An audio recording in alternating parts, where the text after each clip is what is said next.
I am joined with Ave Rose and Disasterina.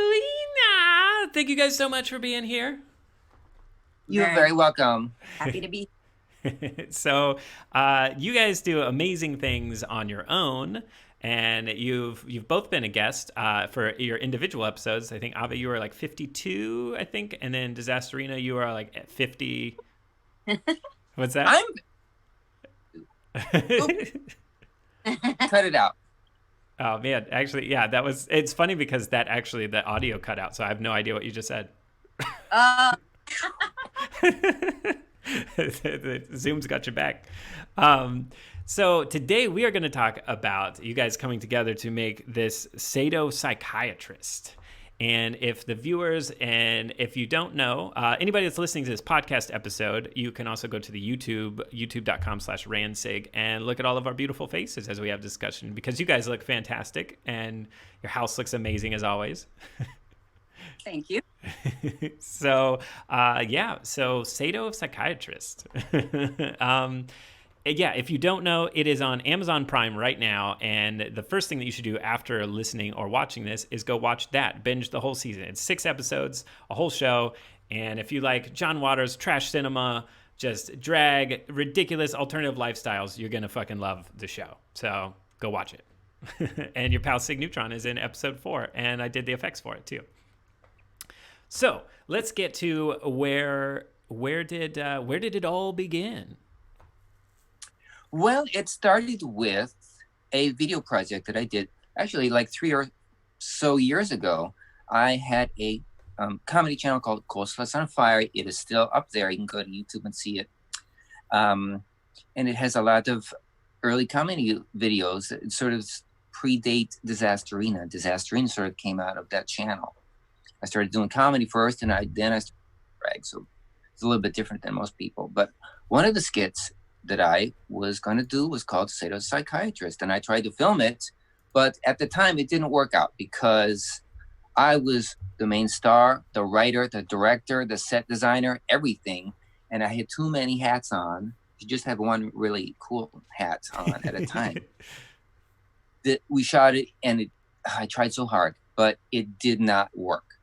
So later, I got cast on the Dragula, which is the Willie Brothers Dragula. It's sort of that reality TV show.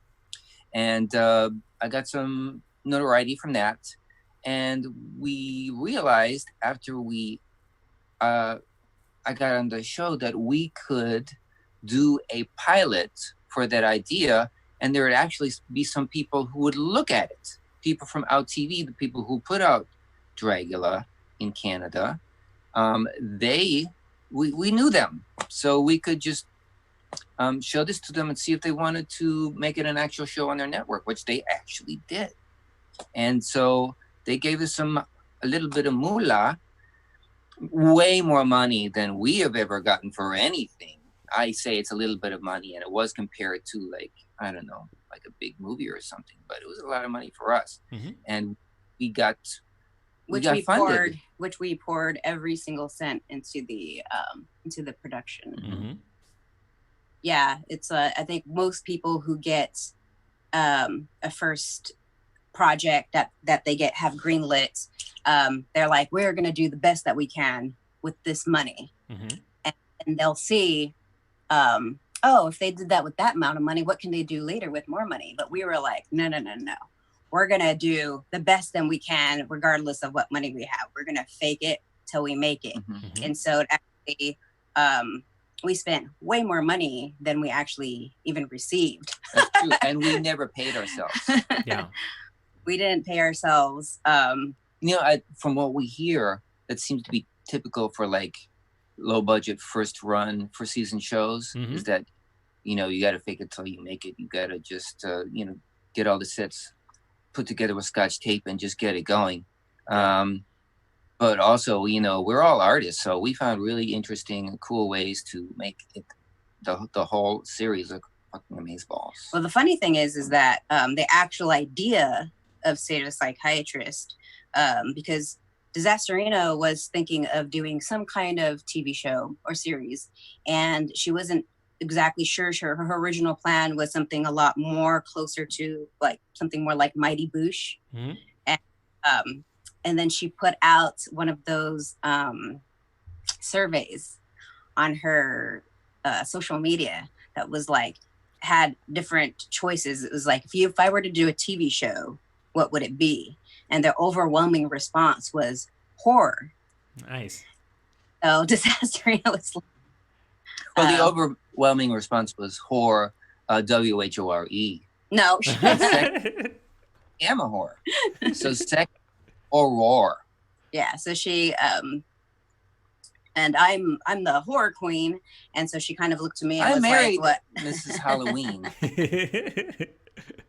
For those of you who listen to the Spewtron podcast, they know that my sisters and I, including Ranny, we were raised on horror because my mother is a big B movie horror fan, and ever since we were children, we were watching these 80s movies, horror movies, and so it was a great reference to.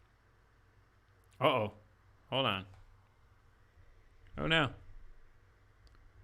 Lost you guys. Oh. Uh-oh. Wait. Can you hear? Okay. Yeah, you guys cut out for a second. Okay. I'll just cut that part out. But I'll lead you back in with like you cut out. And okay. Let me bring everything back up here. Okay, you guys good? You were talking about yeah, so we cut out for a second. But we're back. You were talking about your mom was a huge horror fan, and yeah. And that was that was a good reference for writing the show. So Disasterina, we put together a pilot, and then we sent the pilot over to Out TV.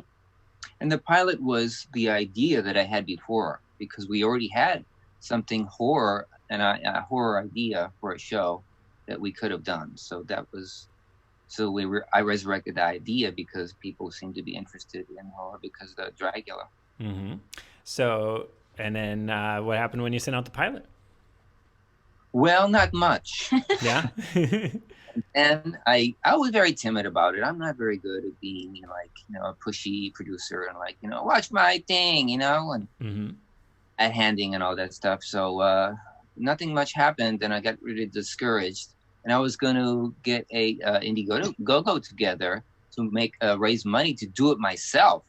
And I thought, oh well, I'll try one more thing. And then I had my contact at Out TV, and I threatened.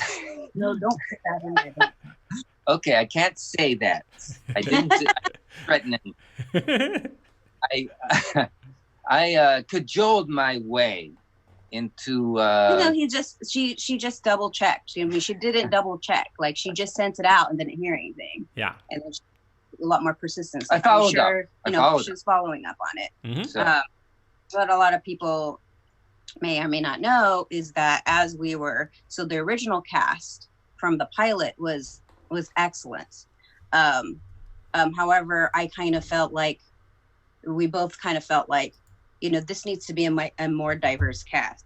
Mm-hmm. And so from the get-go, not just as far as the actors, but as far as the cast, the crew, everyone working on it, we wanted it to be as diverse as we could, mm-hmm. as we have.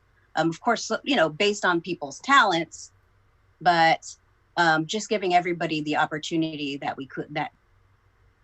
Oh no.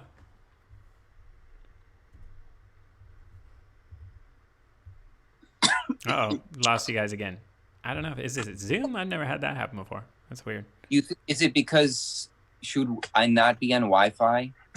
Wi-Fi is. Yeah, I feel like that makes it stronger, right? Unless you guys' internet's cutting out or something. Oh, you there? Cutting out again. Oh, lost you guys again. Oh no.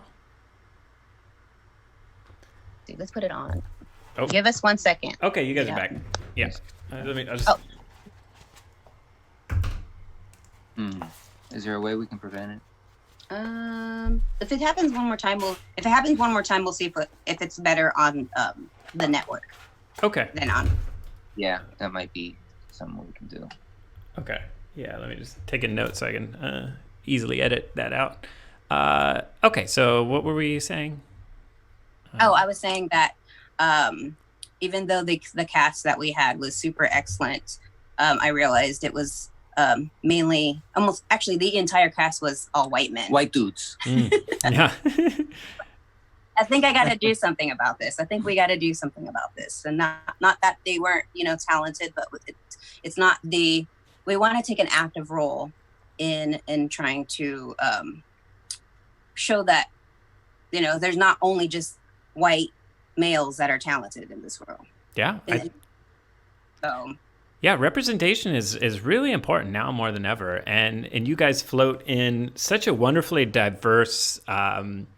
Oh my gosh, it just popped out again. No. Oh, you there? Where is it? Zoom. Gotta go to Zoom, which I don't know where Zoom is. I can hear you guys. Can you hear me? Yeah, we just there it is. Yeah, we just changed it to see if that'll help. Yeah, we went on network instead of Wi-Fi. Okay. Just a spot in the house. Okay. Well, let's try that again. Let me make sure everything's still good here. Okay. Yeah. All right. Yeah. So representation is really important because you guys float in such a diverse, amazing, just a diverse, queer community. And there's all kinds of just different, there's so much that's I think is not shown by things like RuPaul's Drag Race and stuff, and that's really amazing that drag is going mainstream and stuff. But there is such a broad queer community that it's so underrepresented, and I think it's really great that you guys you have so much different of that in the show. Thank you, and we want to show that these drag performers and drag artists. They're not just good for being in a reality show playing themselves. Mm-hmm. And part of their what they do is acting. They're actors. Mm-hmm. Right?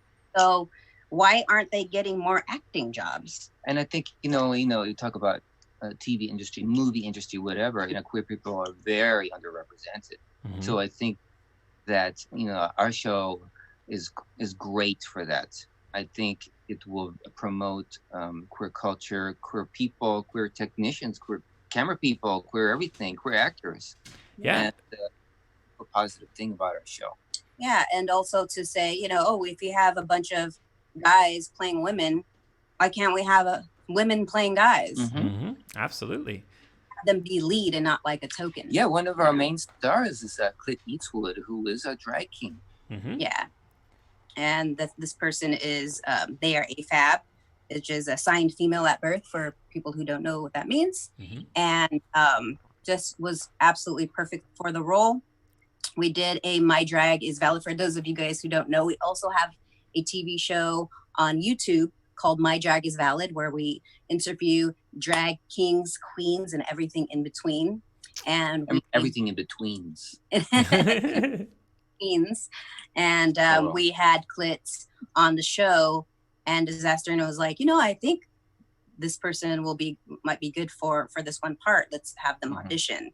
And which, of course, that was the beginning. That was the beginning of a beautiful, beautiful relationship, because now I can't imagine anyone else playing that part. Oh, yeah. I mean, once people see the show, people are going to be so endeared with Clint Eastwood, and the character that he plays is Iggy, the metrosexual hunchback, and this character is the henchman, the classic henchman, and is just so frigging adorable that people are just gonna fall in love with. Thanks to Sig's prosthetics. Yeah, I developed a relationship quickly with Clit because I had to see him every day on set. What was that? Because you had no choice. Yeah. Can you tell a little bit about creating the look of Clit, of not Clit, sorry, Iggy? Maybe I can even pull up some photos of the stuff when I put this together. But so the original look, I had sculpted like a full face prosthetic, and it was really like asymmetrical and like blah, and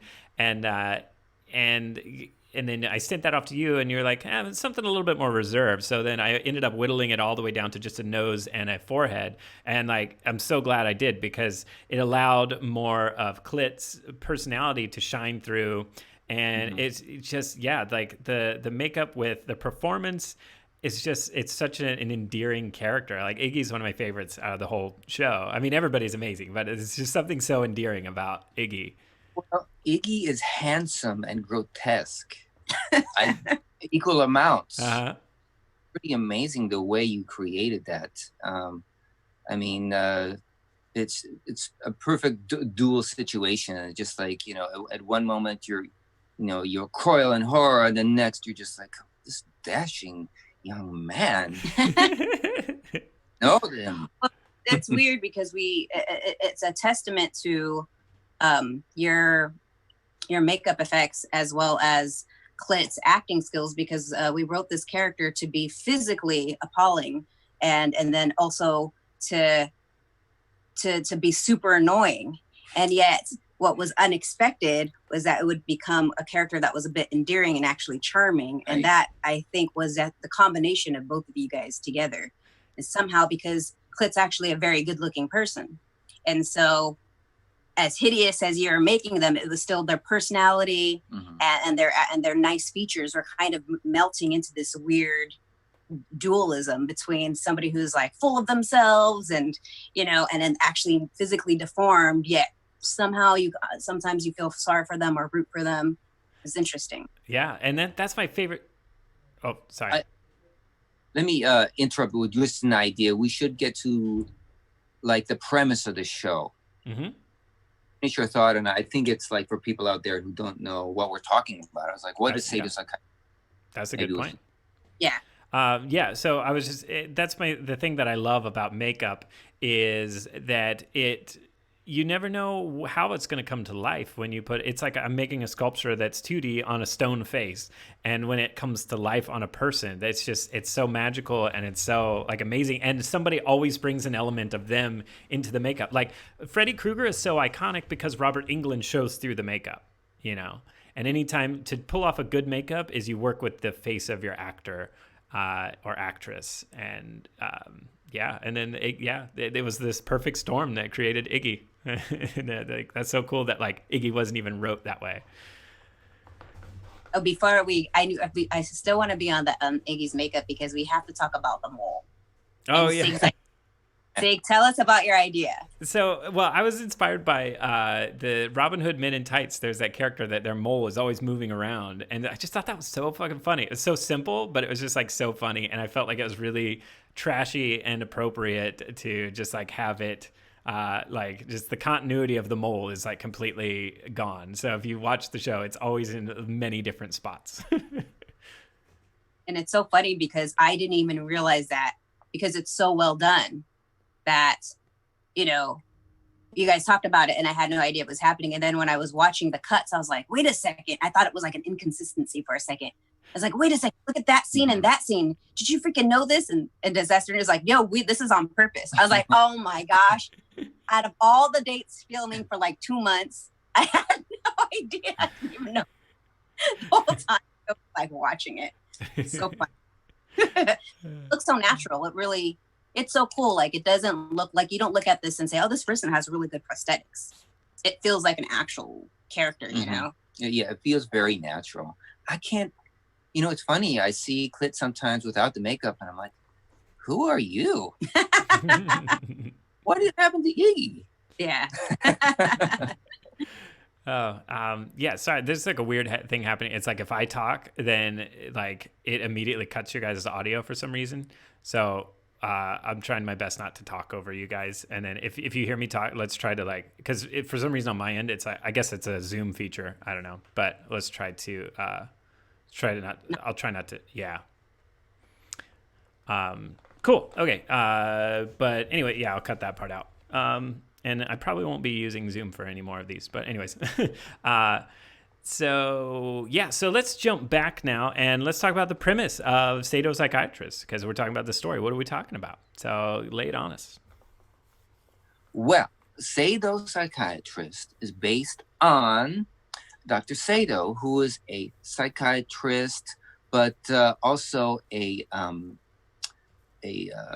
evil drag queen.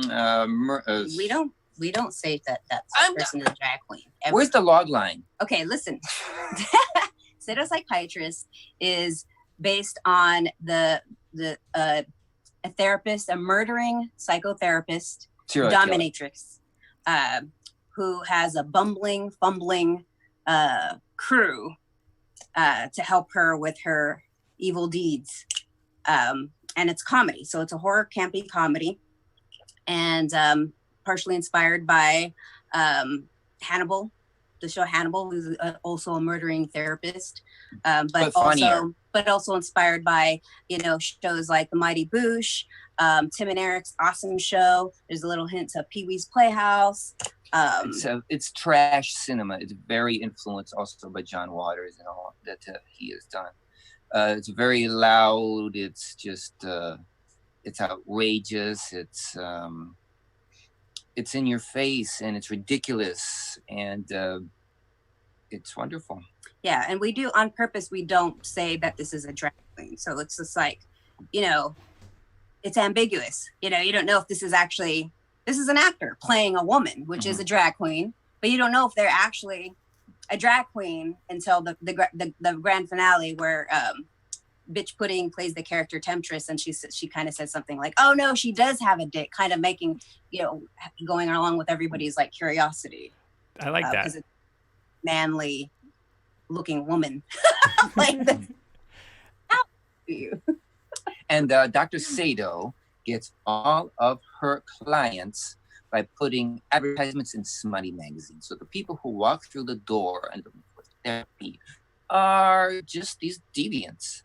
And because they are all very secretive in every way, she knows that nobody's going to miss these people. So the perfect murder victims. And they're too embarrassed to tell anybody where they're going. So she has the perfect way to have her fun torturing, murdering people. And also it leaves that the idea that, maybe you don't know if she's murdering somebody who's not that anybody deserves to be murdered, but just to keep things lighthearted, none of these characters are innocent. None of these characters are the heroes or the wonderful people or the good-hearted people that you want to side with. You kind of have to pick and choose between all the degenerates.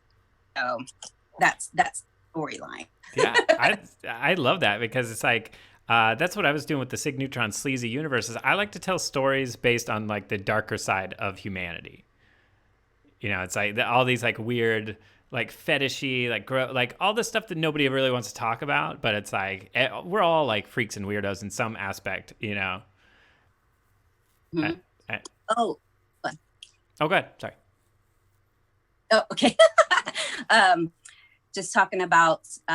You should go into the beginning though, because we found out at Comic-Con last year. So July of 2019 is when we found out that we were approved for the budget that we asked for. And then, but we were asked to submit the script for 6 episodes by August 30th, and then have the entire thing filmed by November 30th.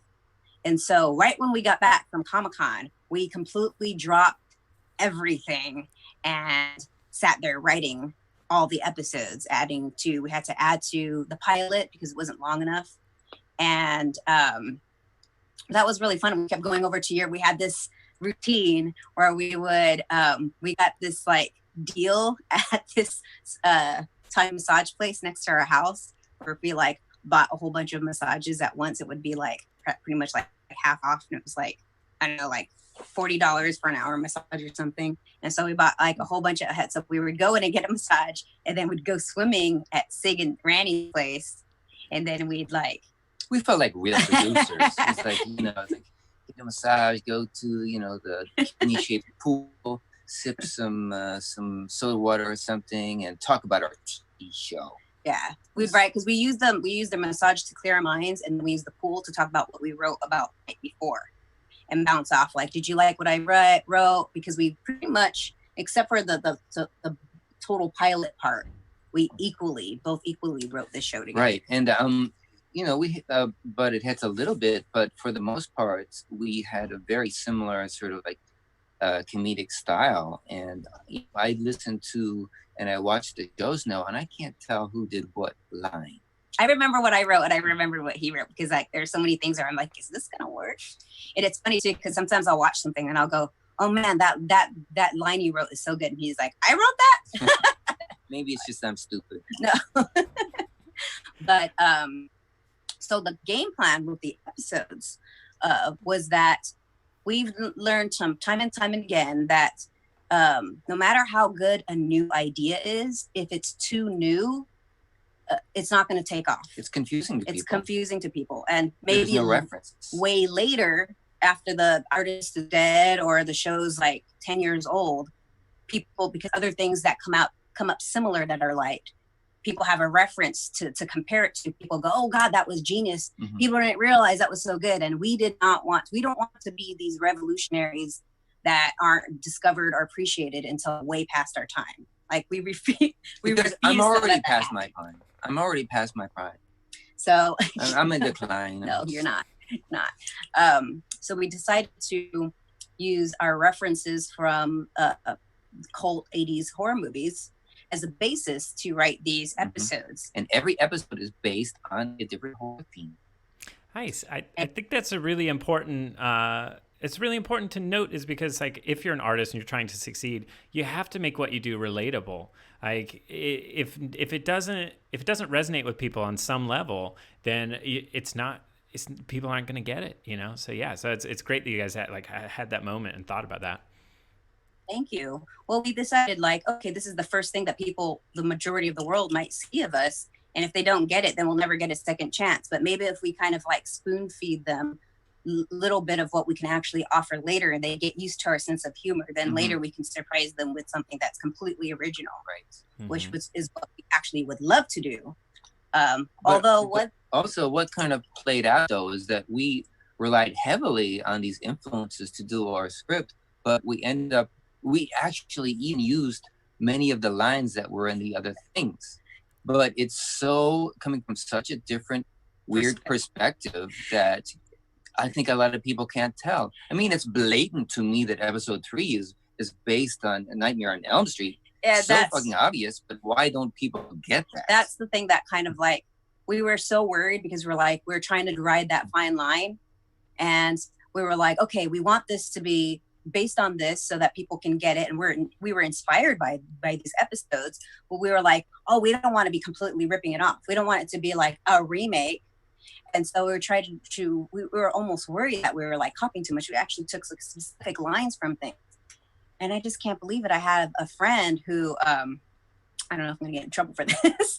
I have a friend who's all about 80s horror movies and all these obscure things. And I could not wait for them to see. And I'm like, do you get these references? And they got the really obscure ones, like The Brain That Wouldn't Die and certain things. And they even mentioned things I've never heard of. But I'm like, oh, I looked it up. I'm like, I guess that could be it. But they didn't catch the Child's Play, episode 5, which is the Insatiable Inflatable. Oh yeah, let's go through the episodes. Okay. Should we do that? Yeah, sure. We just say episodes and what it was. Yeah, let's do it. Yeah. Do that. That'll be okay, fun. Episode 1 is the only one that is not based on an episode, because that was the pilot, and that just sort of came from the search.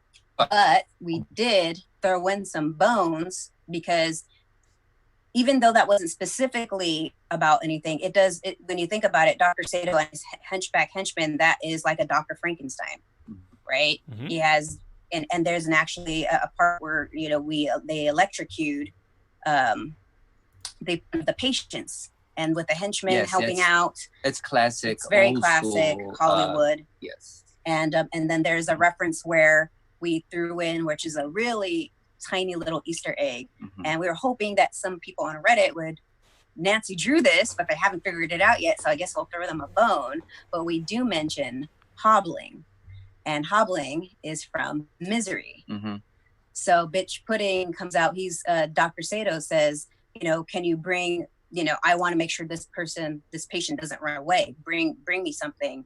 And Temptress, played by Bitch Pudding, brings in a sledgehammer. And Dr. Sado's like, oh, no, I meant like chains. And she says, and yet it says, she says, but this is what you used on Mr. Sheldon last week. So these little bitty things from all these like famous horror movies that are sprinkled in there. Yeah. And we are going to shower affection on anybody who comes to us and says, oh, I got that reference. We got a lot of people watching the show, but we're not getting a lot of people watching, coming up with these references. Yeah, we're so surprised. And so episode 2, that one's the most obvious. So everyone gets that one. That one is called How's Your Head?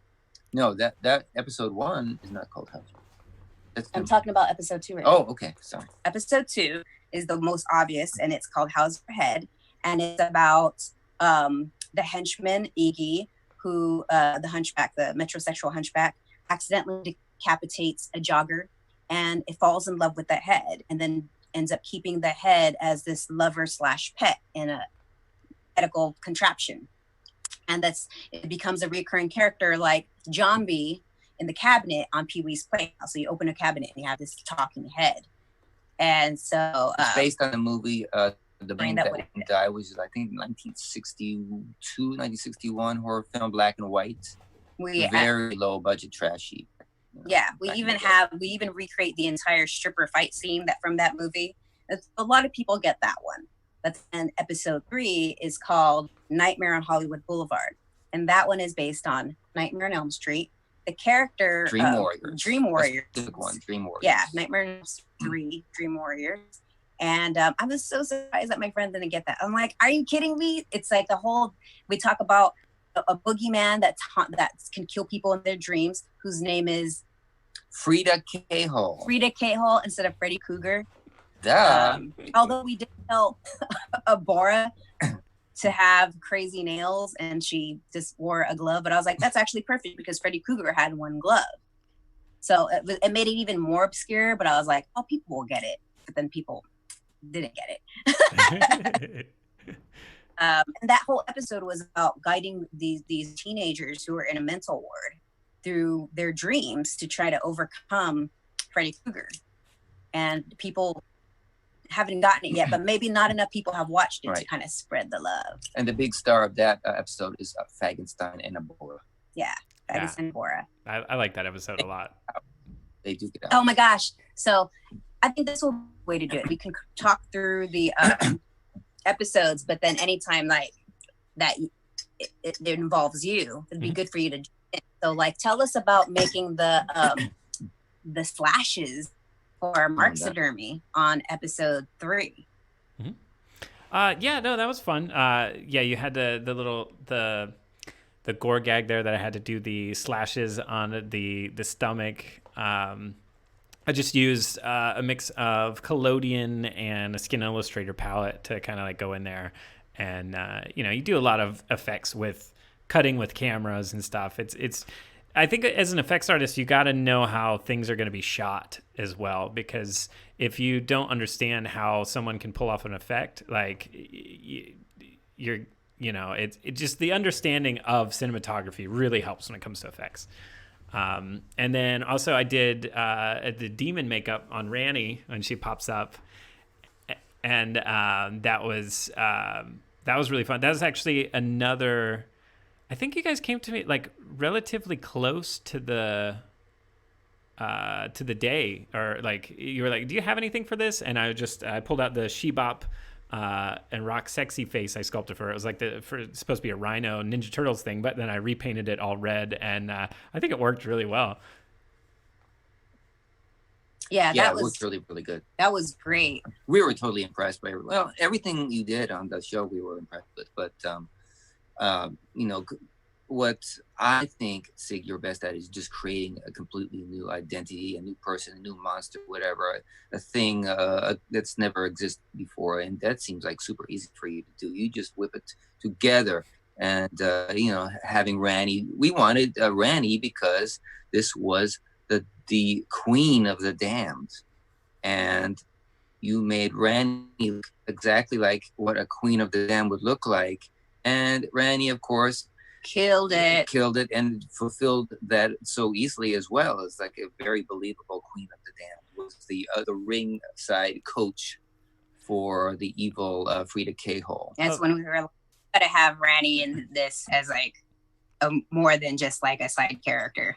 Well, a fun story of that is when she was trying to figure out her voice of that character, she actually went back to when she was like channeling spirits in New Orleans, and one of those, like the way that she was talking back then, she used that as the basis on how she talked to the character, so it made it even more like kind of dark and mysterious. Yeah, no one would ever recognize I love that accent that Rani had on that character, and you don't expect it to. Mm-hmm. So that was really cool because it was ultra feminine, but still super dark.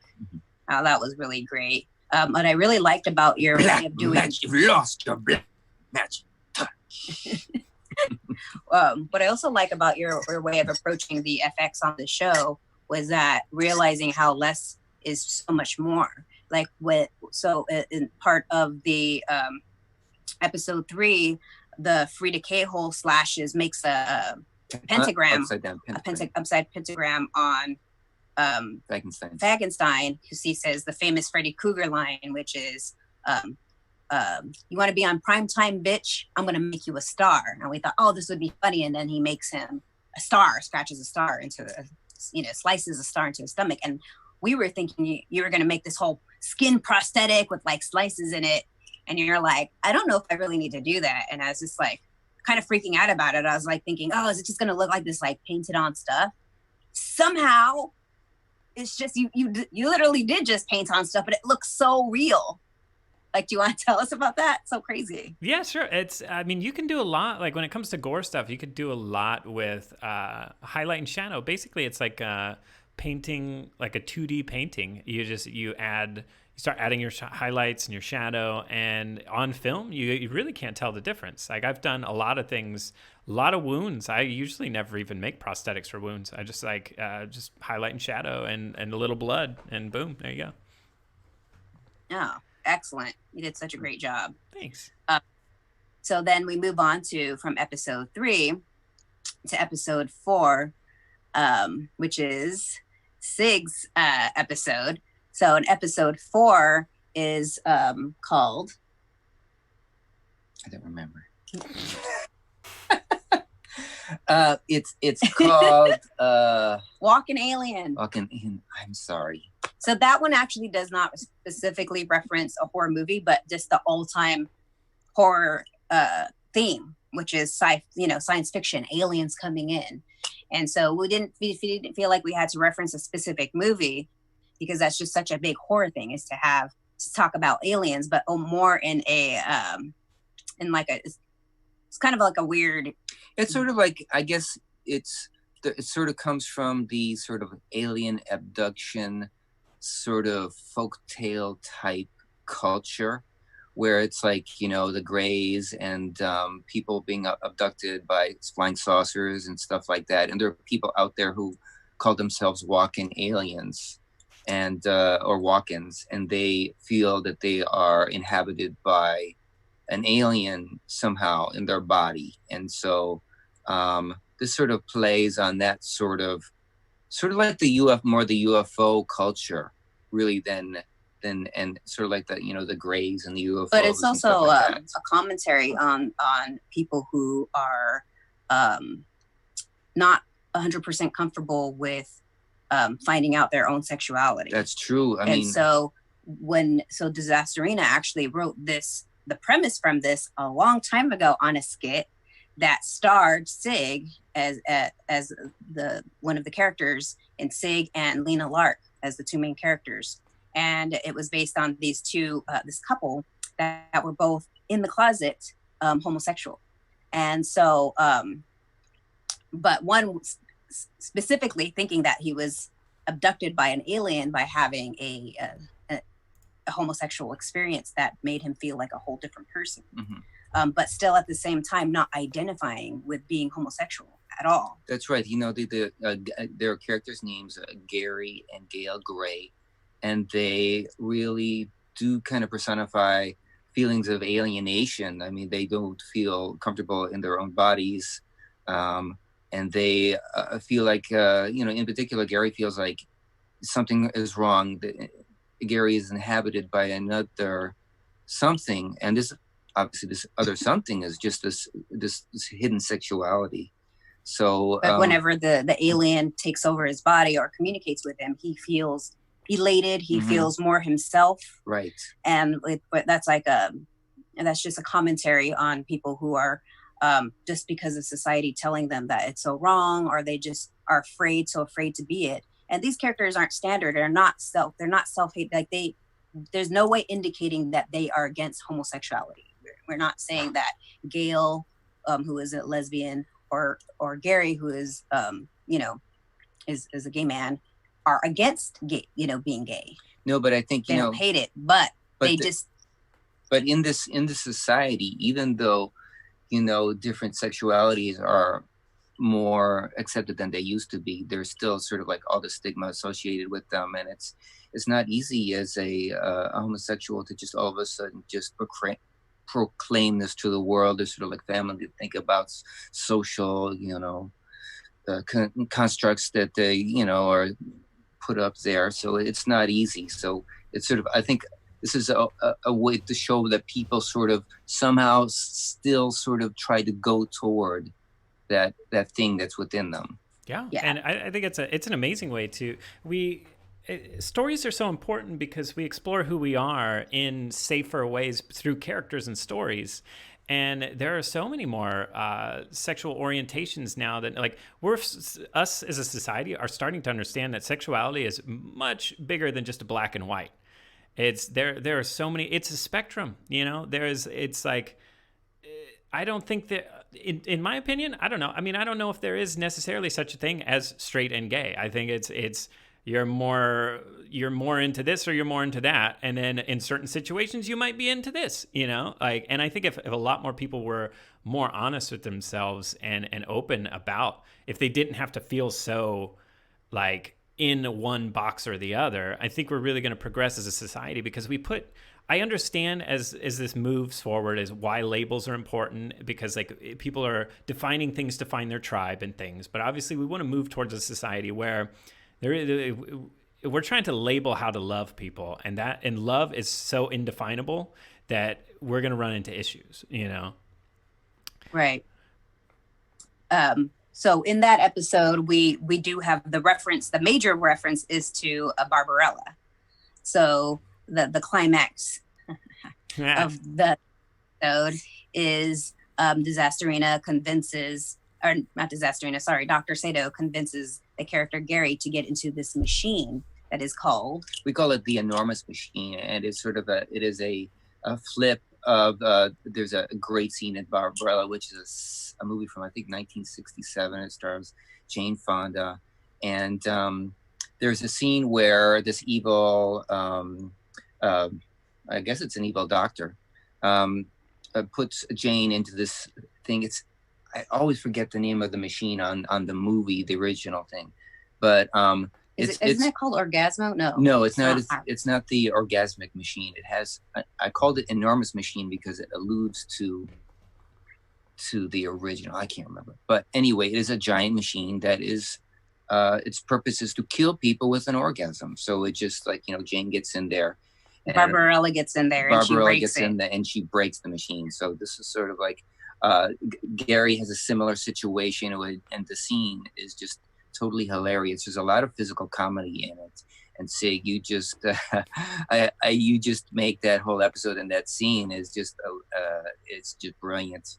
For those who watch this scene, keep in mind that all the physical comedy. So when we wrote the script, we just write that he gets into the machine. Gary gets into the machine, and it goes on from there.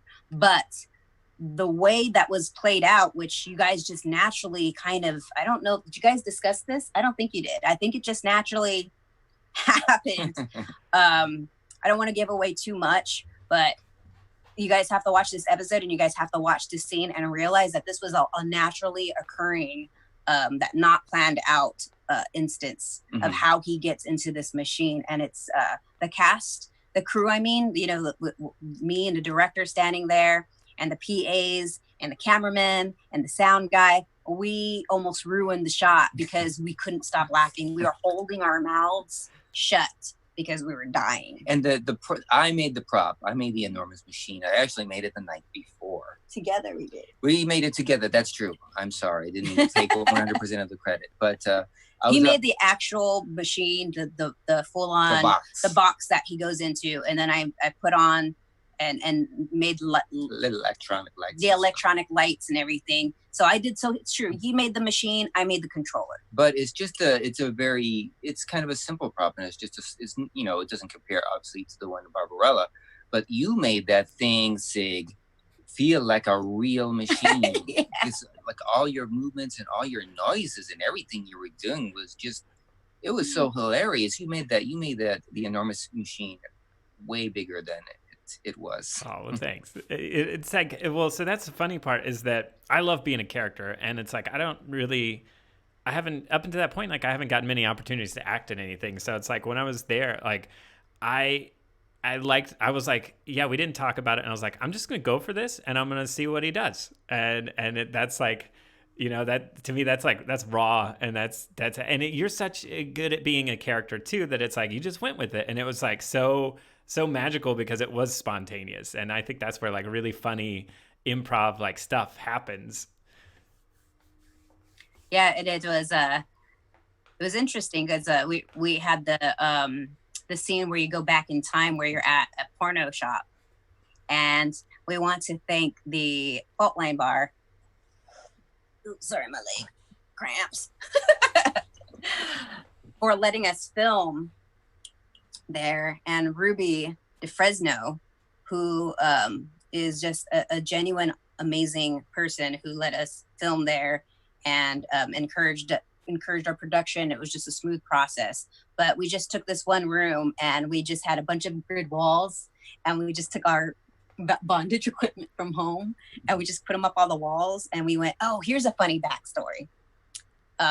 We did not realize that the Circus of Books was closed down, which is a hugely famous porn shop in West Hollywood.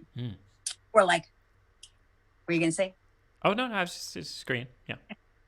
And so we were like, and there's actually a documentary now on called Circus of Books that you can get. Yeah, watch it. It's amazing. But we were like, let's go to Circus of Books and buy a bunch of gay porn so we could like stick this up on the grid walls.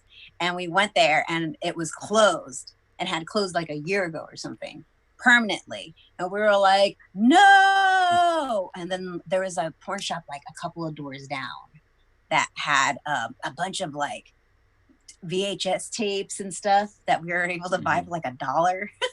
Yeah, so we bought like this mountain of porn for like $20, and that is like the props that are in there. We put them in plastic baggies and then like hung them up on these grid walls along with like bondage things, and then we put like a male mannequin with like a bondage stuff on it. And if you guys go and look at that scene, it's really, and it stars Meatball. And it's, oh yeah, so we should talk about Meatball a little bit. So we well, maybe that goes into episode 5 too, because Meatball was supposed to. Yeah, we could lead into that. Okay, well, Meatball is in this episode because she was in a was it a scooter accident or a bike accident? Some car. She got into an accident. She was actually had to go to the hospital. So the day that we were going to film that, she couldn't come, so we had to scramble at the last moment. The night before, we had to try to get an actor, and we were able to get. And we felt so bad because the thing is that it really broke our hearts not to have Meatball. We actually wrote the part for Meatball, and Meatball is an amazing actor. But the thing with productions, a lot of people may not realize this, is that people are already booked. Yeah, and you can't just easily cancel. We can't just cancel it, or we can, but guess what? It costs us about $4,000 a day to shoot. So we can't just give up $4,000. And we have people who, this whole thing the schedule was very meticulously made based on people's availability. So it's not like we could just say, yeah, maybe we have the cameraman and the director and stuff for that day, and people think it might be easy to just, why don't you just do another scene or something? Well, those actors aren't available. Mm-hmm. And also, it's like, especially with something like, with Clit and Iggy, is like, getting Iggy ready takes hours. So you can't just say, oh, okay, we'll do an Iggy scene today. No, we can't, because first of all, Sig's not available, or we don't have the set ready, or it's a different set or something. Yeah, and we were paying everybody, but it's not like we were paying them top dollar. So people still had their regular day jobs. So it's not like we can say, oh yeah, come on into this thing. We're going to shoot a whole different scene and like leave your job. Mm-hmm.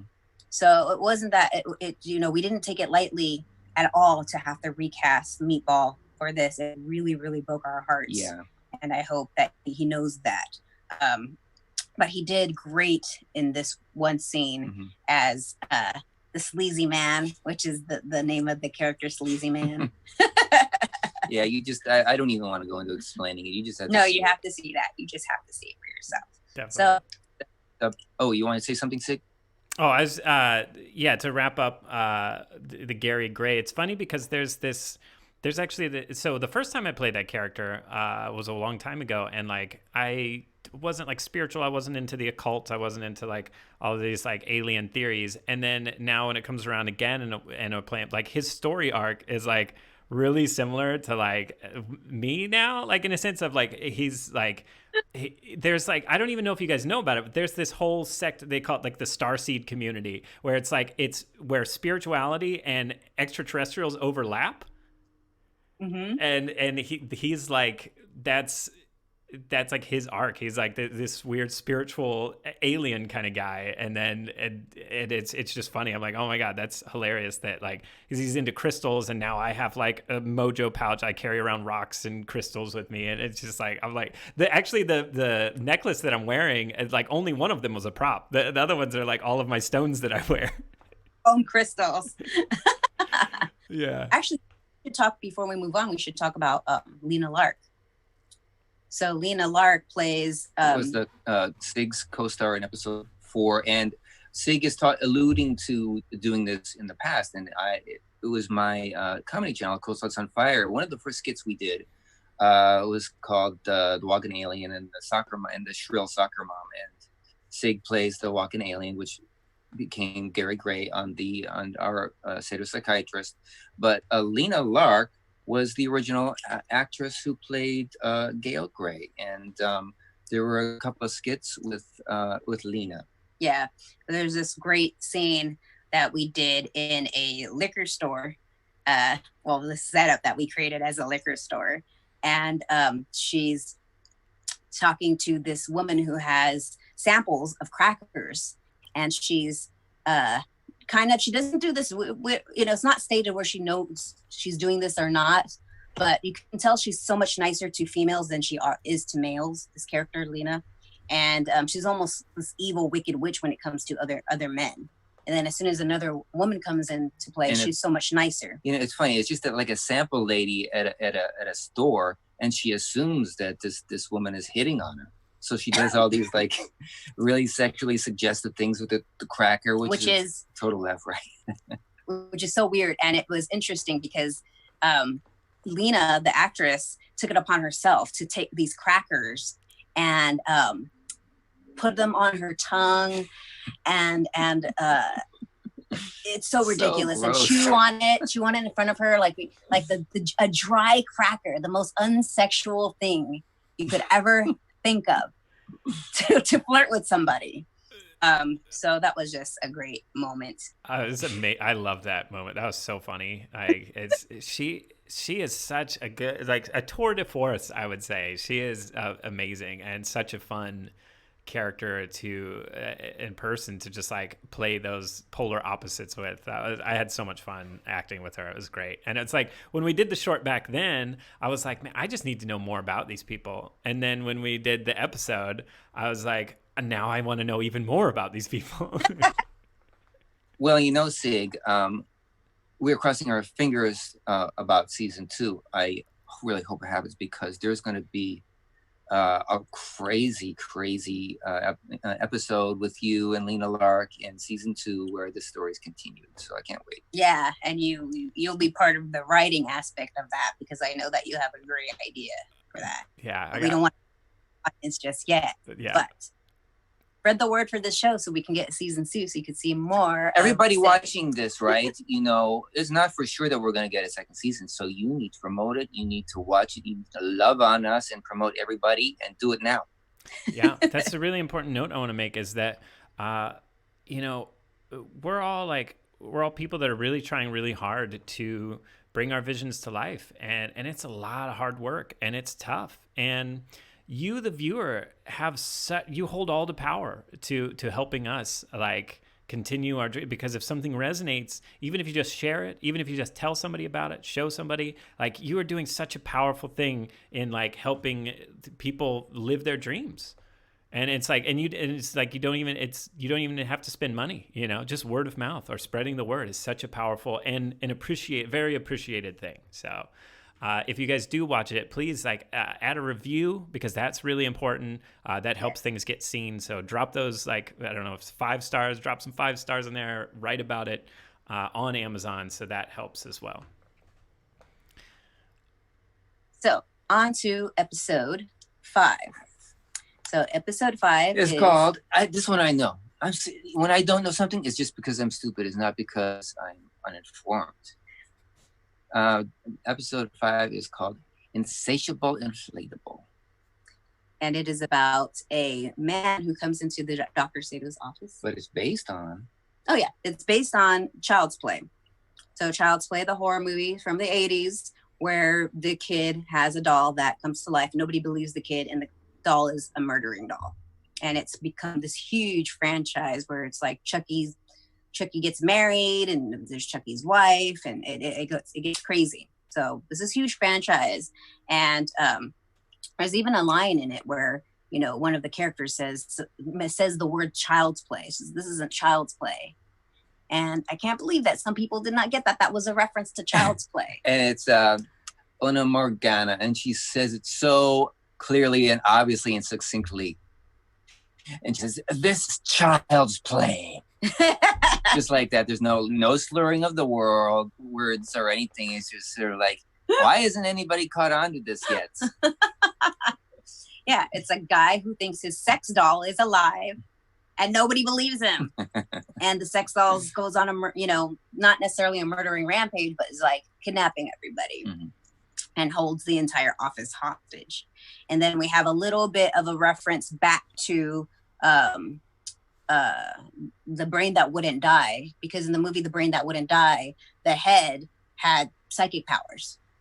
And so we have the head, played by Foxy, as having psychic powers and is able to call in. And Foxy reaches out to a superhero who pops her head in, her gigantic head in, and may or may not see the day. You have to watch to make sure, but it's a really cool scene. Played by Dragpool. This was a really great special effects thing too for you, Sig, because what was funny when we wrote this, the cinematographer had a lot of doubts about us pulling this off. Mm-hmm. Because we wrote in that there was going to be the actress, and then we were going to actually have a blow-up doll, and we would just switch between the guy having the blow-up doll not move, and then suddenly it being the actress. And we did a great job. And Sig, do you want to tell us about the process of turning this blow-up doll into Ona's face?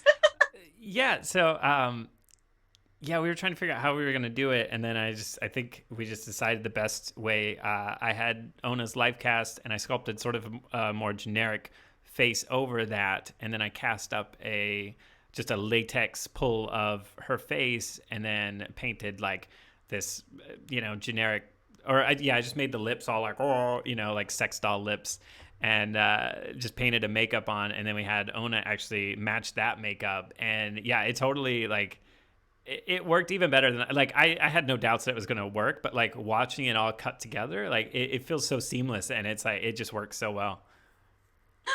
It's inexplicably seamless considering we have this, textiles don't look like anything these days. Back in the day, maybe it looked a little bit like a human, but now they only make novelty ones. I guess they technically still like, work, but they're like 3.5 foot tall. Yeah, they're like really short and the proportions don't make any sense. The one we got was called like Fatty Patty or something. Yeah. It was like Fatty Patty, which we were really worried about, but it actually wasn't like a overweight person. It was just like a big, it was cute Chubbs doll. Yeah, I think all the fat was in the shoulders or something. They had these like huge, weird shoulders for some reason. Football player soldiers. Mm-hmm. And the outfits we got and the wig we got, and because of Ona is such a fantastic makeup artist themselves, they made the identical look on their face to the doll. So they looked very alike. All the colors were perfect. The proportions actually weren't that out of sync. So when we did switch the scenes with them, it seemed to work really, really, really well. Yeah, she was. Ona did a great job playing Chelsea. See, instead of Chucky, we had Chelsea. Come on, people. And it was a redhead with freckles. Mm-hmm. Here's a funny side note, which is I didn't realize that Ona didn't have I didn't realize that she had hairy armpits until we were shooting. And I'm like, oh no, that doesn't match the doll. So I was like, I got, while everyone was like getting into makeup and stuff, I was like, I gotta add armpit hair to this doll somehow.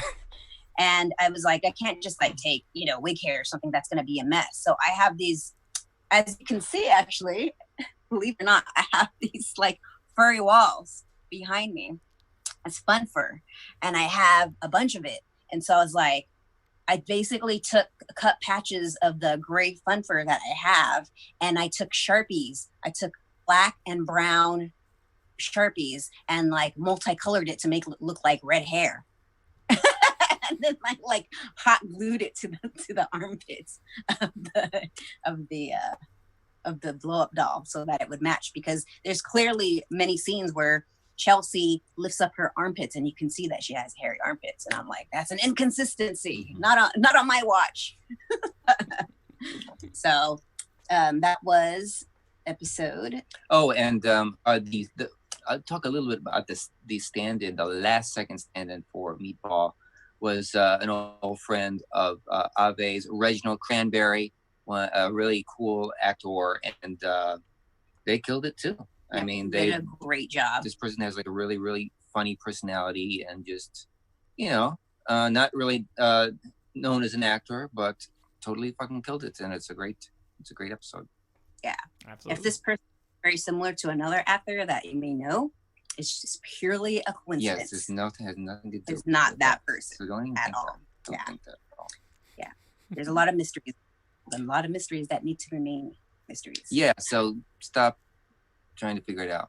Yeah, don't make any comments. It's Reginald Cranberry. This person's name is Reginald Cranberry. Okay? That's all you need to know. So the next episode. The last episode, the season finale episode.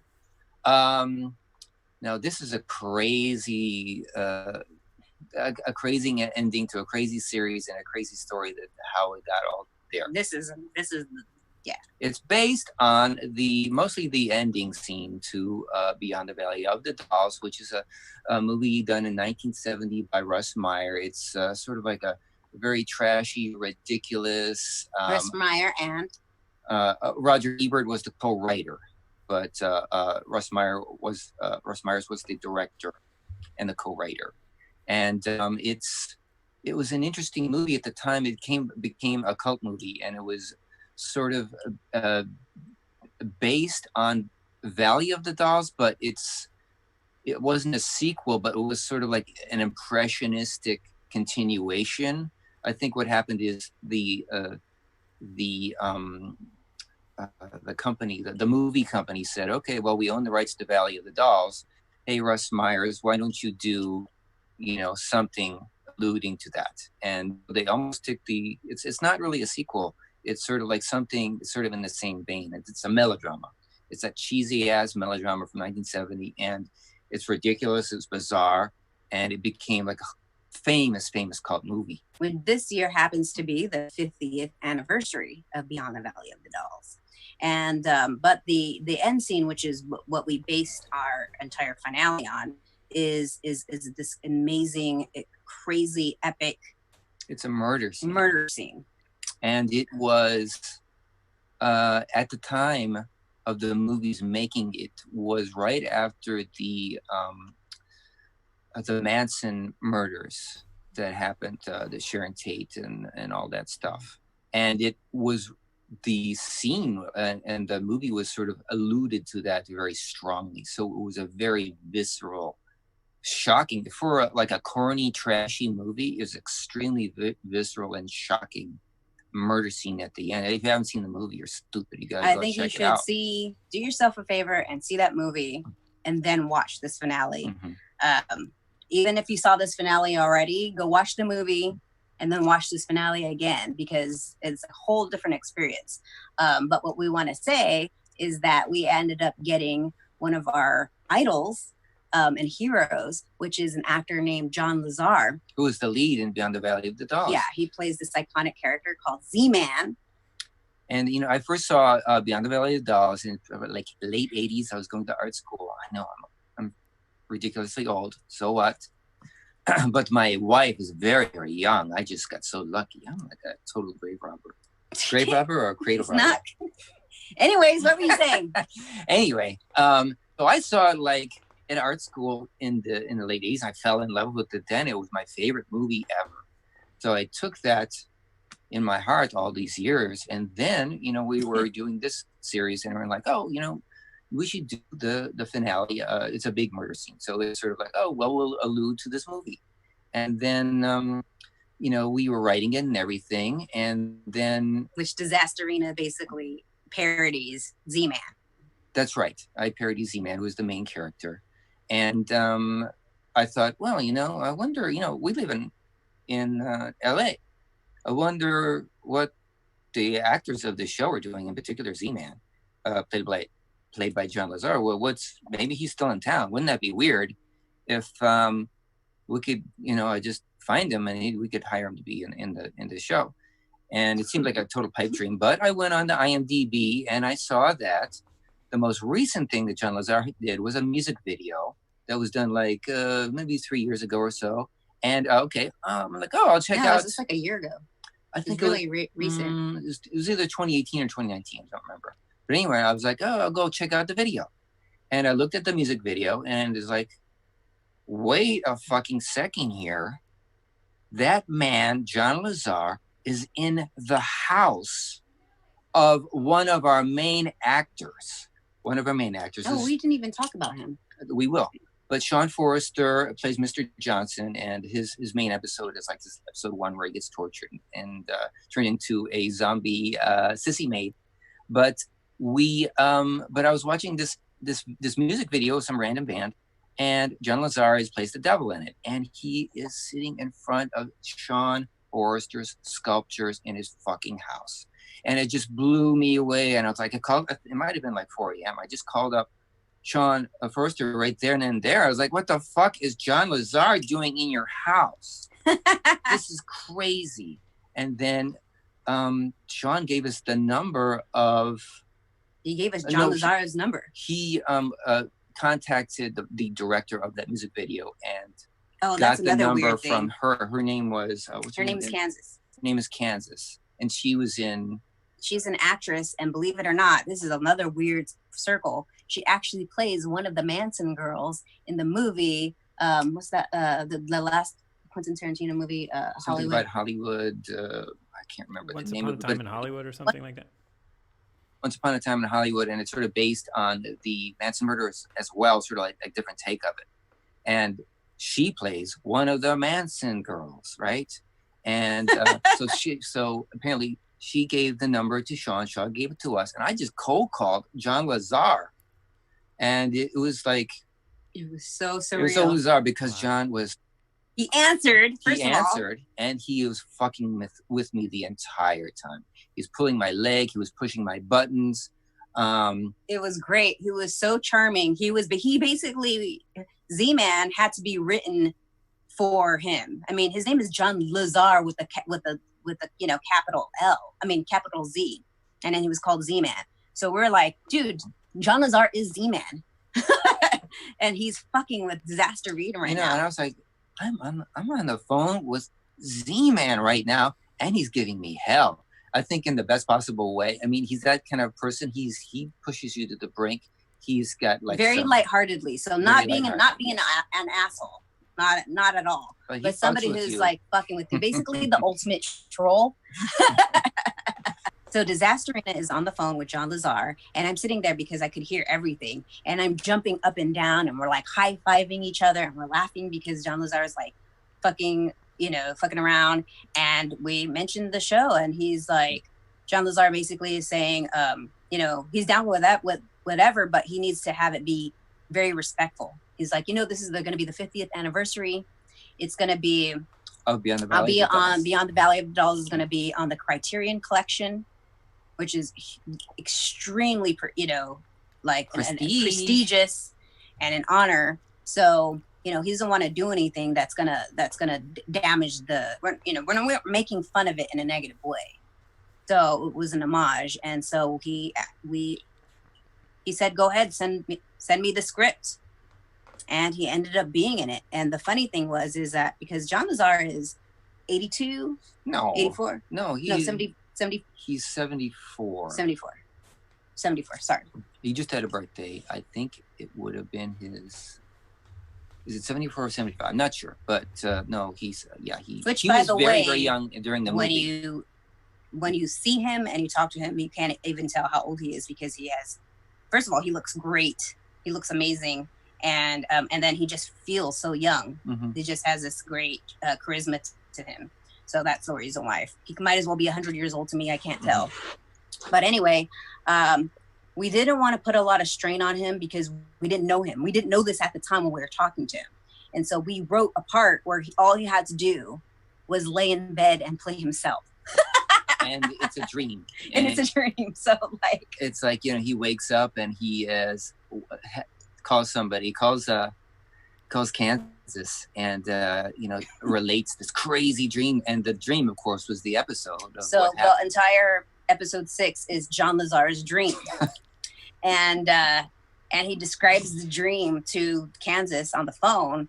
And the funny thing is because we didn't really know anything about John Lazar besides the conversation we had when we wrote this, we literally recreated the conversation of what he had between Disasterina. So if you guys want to watch that scene, that's the conversation that Disasterina had with John Lazar pretty much, where he's talking about the Criterion and, Beyond the Valley of the Dolls and, And he calls it Dolls. It's so charming. Everybody apparently who's associated with that movie calls it Dolls instead of just always having to say Beyond the Valley of the Dolls, Beyond the Valley of the Dolls.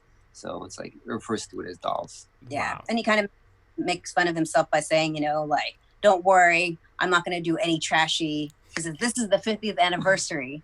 Don't worry, I'm not going to do any, what does he say? Trashy cameos. But the funny thing so Disasterina started writing the scene of John Lazar in the bed, and he starts because he recalls the conversation that he had, so he starts to write it, and he stops and he says, I don't know what to do. I don't know how to write this. We're talking about John Lazar here. And I said, I know exactly what to do. So I go in and I write the entire scene, finish the entire scene, and I end it with him saying, I'm not going to do any more trashy cameos. And then he puts down the phone and he looks right into the camera and he winks and he smiles. And I'm dying laughing because it was kind of like a joke. Like, we're not going to fucking get John Lazar to say this shit and like look into the camera and smile. And so I gave Disasterina, and she started laughing and she was like, we're not going to get away with this. And I go, yeah, we're totally not going to get away with this. And we did. Somehow it happened. I would have to say that's still a lot of really, really cool things have happened in my life. I am just flabbergasted, however, at this thing that happened. This was I can't say it was really a dream come true that John Lazar played a character in a TV show alluding to his movie. I can't really say that was like my main dream in life, but that the idea that this happened was just blows my mind every second I think about it. It's so crazy. And I was very discouraged. There was some negotiation with John and us, mostly with Ave, and I was like, God, this is never going to happen. This is never. Every time we had a little bit of new contact with him, I was like, oh, that's too bad. Well, at least we talked to him on the phone. At least we talked to him on the phone. At least he saw the script, and then he fucking was in this. Yeah, Disasterina kept giving up. She was like, at every step of the way, she was like, well, at least we got to talk to him. Well, at least he knows we exist. And I was like, oh no, this is gonna, like, you watch me. I became like sleazy Hollywood manager type. Mm-hmm. And I was like, John, baby, this is what's gonna happen. Mm-hmm. And by the way, that's the way that John talks. He talks like it's 1970. And he talks like sort of like this, like industry lingo and stuff. Hey baby, how's it going? It's sort of, he's totally wonderful. Well, this is a really important note. So in Beyond the Valley of the Dolls, spoiler alert, but John Lazar, Z-Man, is turns out to be trans. And so it's a man who has, he reveals himself to be a woman and exposes his breast. And so I haven't done my research, but I'm pretty sure that's the very first time that is represented. Yeah, I think people should maybe research on it, figure out what, is that the first representation in like a major motion picture film of a trans person. It might be, I'm not sure. We're not sure, but I wouldn't be surprised if it is. And it's really great prosthetic. Like, it's so realistic. Mm-hmm. And John was amazing. He was like super excited to play this character. And when we told him that this was a heavily this cast was all about the LGBT community, and to be multicultural in every way that we can. And he was all about that. Yeah, so he and his wife Margaret are absolutely supporters of queer people, and they're just, and we could go and do another podcast just about Margaret, but she has a really interesting history as well. Yeah, both of them are awesome.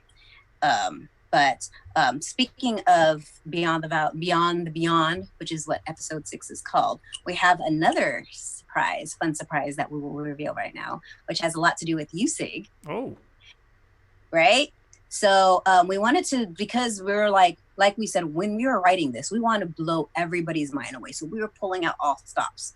So we didn't know when we were writing this that we were going to get John Lazar. We had no idea what was going to happen. So our actual huge Easter egg surprise was the fact that I have a really great friend who was the art director for a lot of major motion films. Hocus Pocus is one. He did Blood Beach. He was a prop master in did he do Enter the Dragon? He did Total Recall. Total Recall. He did RoboCop. He did he did Flintstones. So he's a great friend of mine, and I thought, my gosh, wouldn't it be great if we could have him do the cameo? And I was like, oh my gosh, we have to write in.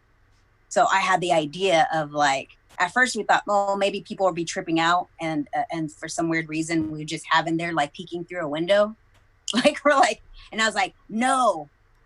I was like, you know what we're gonna do? So I had the idea that in Beyond the Valley of the Dolls, where Z-Man reveals himself to be a woman, instead of him revealing himself to be a woman, he reveals himself to be a mutant. And so Total Recall. So Total Recall. So Dr. Sado reveals herself to be a mutant, and she has Disasterina Quado come out of her stomach. And it's a drag queen version of Quado. Created by Sig Neutron, who was also puppeteered by Sig Neutron, and voiced by Sig Neutron. That was fun. I had it was like half attached to your stomach, and I had to just like hide behind you and reach around and just like puppeteer the mouth as I'm like trying to like hug your body, as like my face is like on your butt, and I'm just like, open your mind. It's like, it's a living, It's just so much fun. Like, it was. I've always, I love the golden era of effects and practical stuff. And it was so cool to like get to have the opportunity to make that for you guys. And what was really cool is that day on set, he was there, and we talked about him working on Total Recall, all the sets, and we talked about how the golden era of filmmaking, like when they were actually making real sets, and it was just, there's something magical about actually physically making something for film. And by the way, I'm never going to turn down a rich round. This is my pleasure. But did we even mention his name? His name is William Sandell. So his name is William Sandell, William Sandell, and he was great. We have a whole cameo of him where he actually sees the Quado and has a really funny remark, which you have to watch and see. But I want people to really, because there's so much detail that Sig put into this Quado. What do you call it? Maquette? It's a puppet. It's like puppet. So he put in so much detail, and I don't know, because the way it's cut and so much is happening, and there's so much to see. I don't know if everyone can get to really kind of behold. So if you've seen it already, I'd suggest you go back and watch it. And if you haven't seen it already, I suggest you go and try to pay attention to the details, because this isn't just a Quado, it's a mini Disasterina Quado. So it has like these saggy tits. Just like mine. It has the makeup. It's just so funny. And if you go to Sado Psychiatrist on IG, you can find a lot of behind the scenes stuff, and you'll find some more footage of Quado and some close-ups and stuff like that. Yeah. Talking about William is that's a good segue into, because he does set design, and I want to talk about your guys' sets, because while you shot a couple places here and there outside of your house, you guys built most of those sets in your house. It was out of necessity. It's a small budget, but like we were talking about, we don't want to make it look necessarily, it can look trashy, but I don't want it to look low budget. So we spent a lot of time, and the best way, economical way to do that is to actually do it. We live in a 2-story house, and we each have, it was mainly done in I call it my video room, which is sort of like my room. I do painting, I do video, I do everything in there. It's my work room. And we turned that into 2 sets.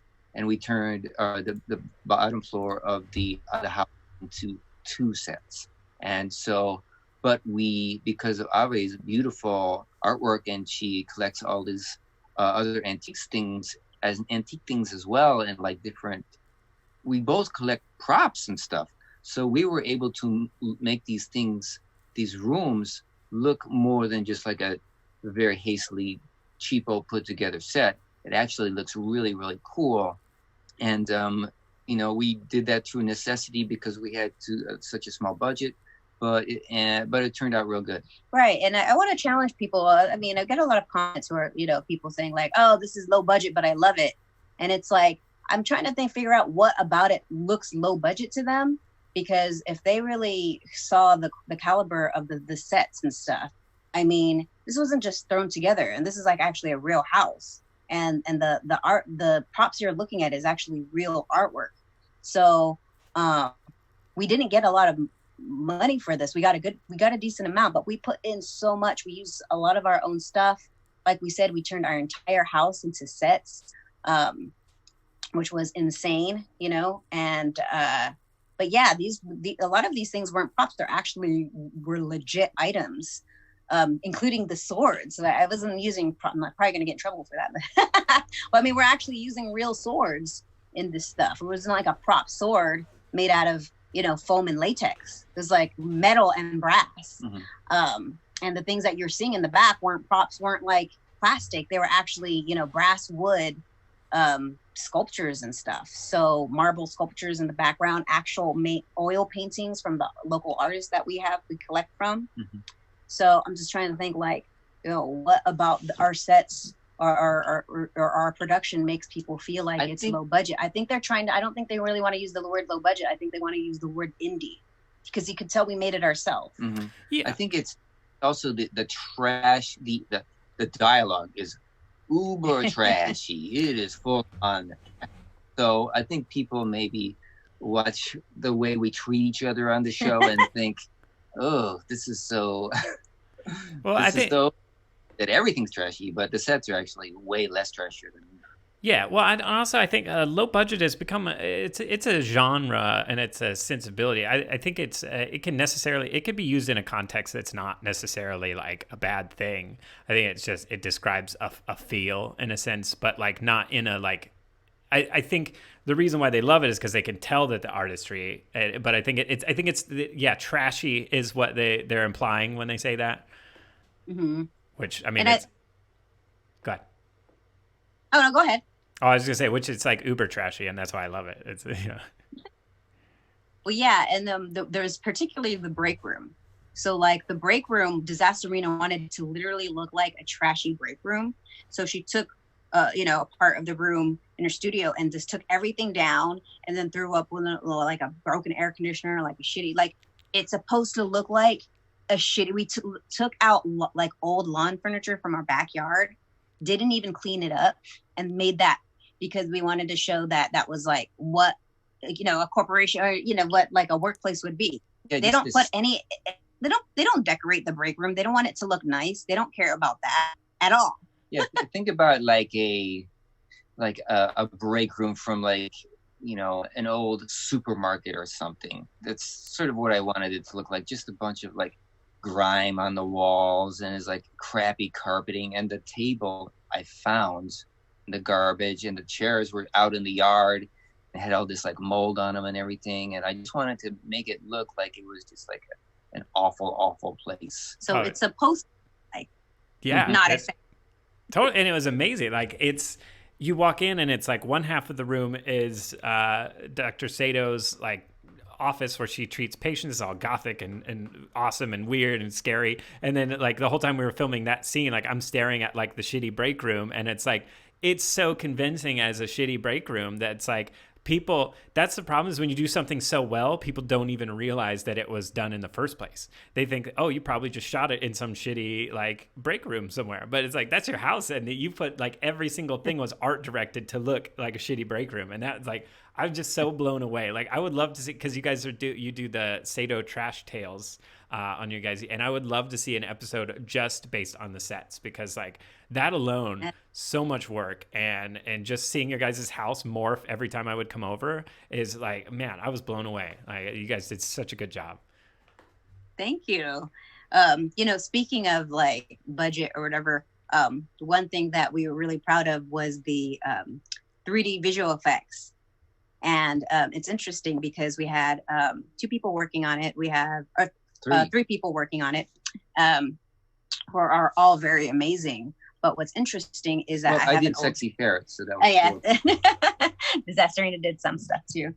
But what was interesting is that I have an old friend who was an illustrator for a book that I wrote, and his name is Rudy Martinez. And I don't know why I didn't think of him in the first place. And but we had some like kind of fall throughs with certain effects happening, and I was just trying to think. We were on this crazy schedule with this deadline, and so I'm just thinking, trying to go through my brain, like who do I know who could like hook us up that we could afford, And I just thought, oh man, I remember, and this was like years ago. It's like over 10 years ago, where my friend Rudy was just getting into effects, and I contacted him, forgetting that this was 10 years ago where he just got into effects. So if he's been doing it for over 10 years, he's obviously way better than that, right? He is so humble that he, he's like, yeah, sure, I'll do it for you. And he gives us this like extremely reasonable price. And we're like, sure. And then when not only did he do such a fantastic job, but he did it so quickly. He's like, yeah, sure, I'll get that to you in like a day or whatever. Or a couple of days or whatever. And we're just thinking, this is low budget. We've got to lower our expectations. Mm-hmm. As long as it has this or this, like in episode 3, he does the special effects for when Dr.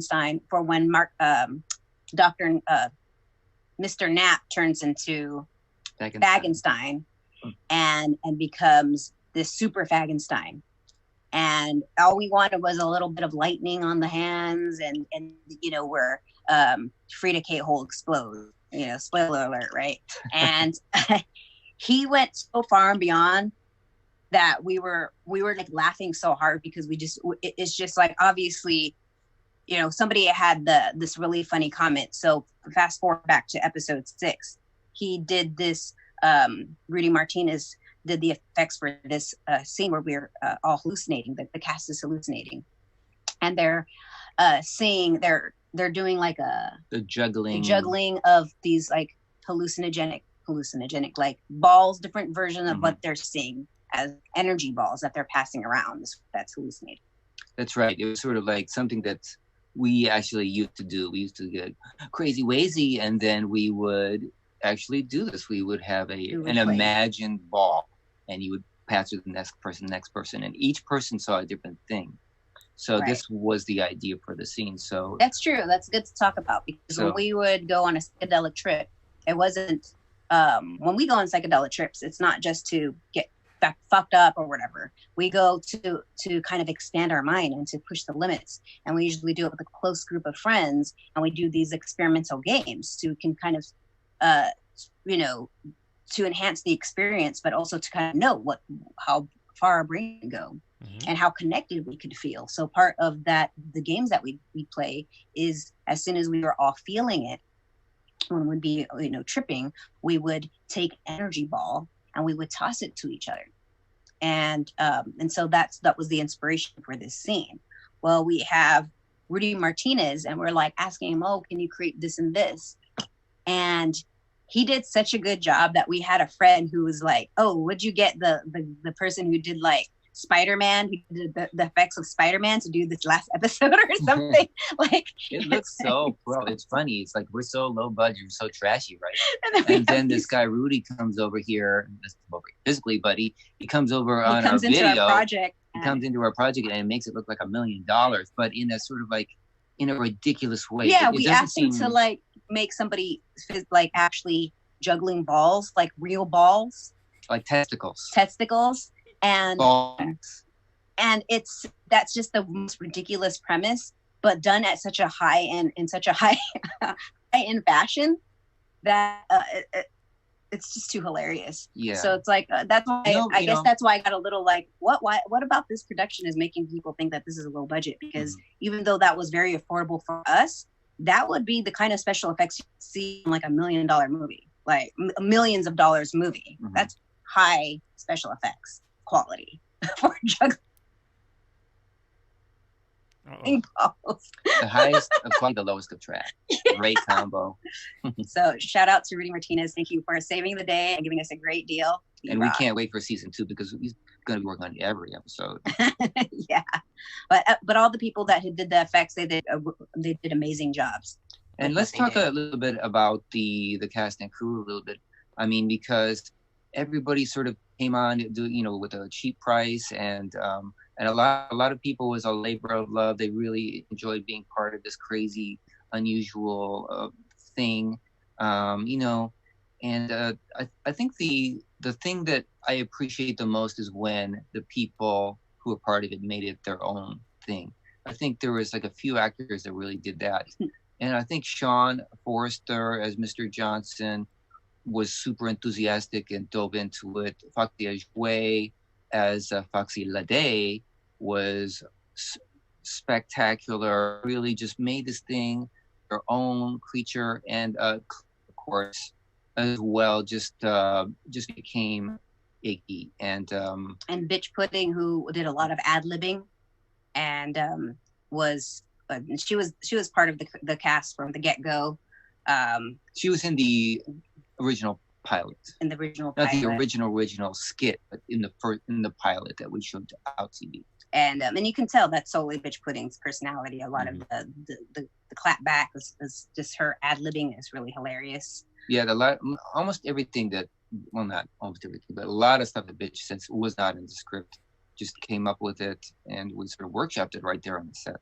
Yeah, she's hilarious. But also the people working behind the scenes. We had an amazing director, her name is Jackie DeLeon, and I thought it was great because it was a shout out to, like they said, having a diverse cast. We had, it was great that we had taken on a female director who was also, part Filipino.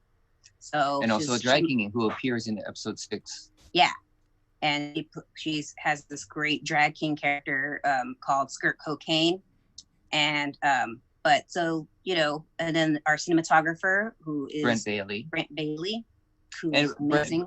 Brent, we worked with a couple of projects before, and we loved working with him, and he did a fantastic job. But not only that, he was like the perfect director of photography, but also he made things super economical for us because he brought his own lights, equipment, and he did it for a really cheap price, and he was fucking there he was on time. I mean, I felt bad sometimes because he was always on time. He was always prepared. He did so much such a hard worker, never complained, always in great spirits. Just he's a professional that everyone is blessed to have on their project. Mm-hmm. So shout out to Brent Bailey.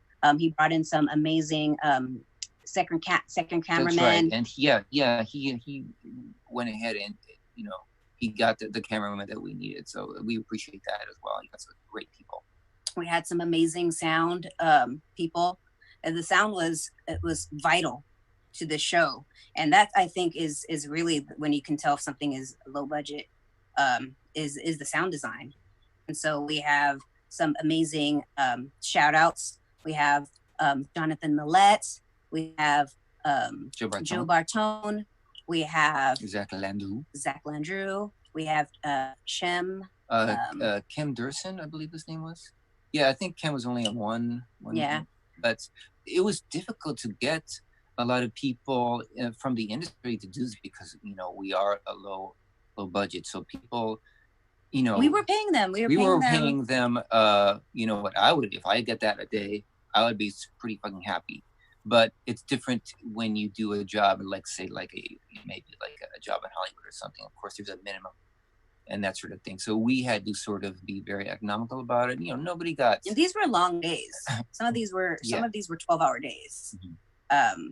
That was the one thing that we did because that was very important. We spent so much money on food. Mm-hmm. We wanted to make sure that our crew was well fed. So we always had snacks and we always had healthy food. I think wasn't it Spike Lee who was talking about the importance of, on his productions, just make sure everybody's belly is filled with good food. And that goes a long, long, long, long, long way to making really good art. And I think I must have seen something about that. And we decided, no, we have to make sure. No matter what we do, we're going to make sure that the food is healthy, the food is good. We want to get taken everybody's input and get what people want. That was one thing that we didn't skim on. There was no Taco Bell days, McDonald's days. Unless people wanted it. You're like, okay, what do you guys want today? There was a few days where people actually wanted pizza. Mm-hmm. Like, okay. We still got really good pizza. Yeah, we got high top-notch pizza. So even the pizza days were good days. So that was the one thing that we shelled out no matter what. And a lot of people don't realize this, but I still had to work doing shows. So I ended up doing these conventions because I can make a couple of $1,000s per convention. And since in all the money that we were getting from the network was literally being poured in, we didn't have the money to pay rent or for eating and for things like that. And the little extra padding that we had, like going all out on food, or doing an extra location here or whatever, that was not in the budget at all. And so I was actually working on, he would build sets and I would go and do a convention. And it's weird because when I do a convention, it's not just me being at the convention. I would actually have to make art to sell at the convention. And to bring her sculptures. Bring all my sculptures, make the art, sell it, and then come back and then shoot the next day for 12-hour days. I'm surprised we're still alive.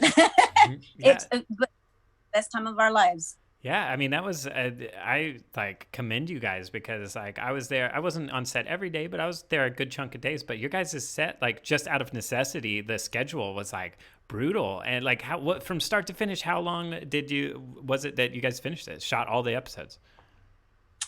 So from September to the end of October. We didn't have a tight schedule like a lot of like the big industry places because I knew that we had too many things to do. So I had to sprinkled some days off in there. But I think maybe a total of like around 20 shoot days. It had to be more. Well, there were, because it was from. Well, listen, we know we started shooting at the beginning of September, and we were done shooting at the end of October, and we had maybe a couple of days a week off. But still, these were, like I said, it was like 12-hour days. Yeah, and your guys' days off. That's what I'm saying. It's so brutal, is because like you guys are making art, you're making props, you're making sets. Like you guys are wearing so many hats to do this, and it's like you guys really poured all your love into it, and it's like I'm impressed, man. You guys like really, you turned it out. Thank you. And that's why it's so important for everybody to see this. Not just people in the horror community or the queer community, but everybody needs to see this because it's actually a really fucking good show. It's super duper funny. It's super duper weird. You're never going to see anything like this show. And also, it's a new thing. There's no show like this.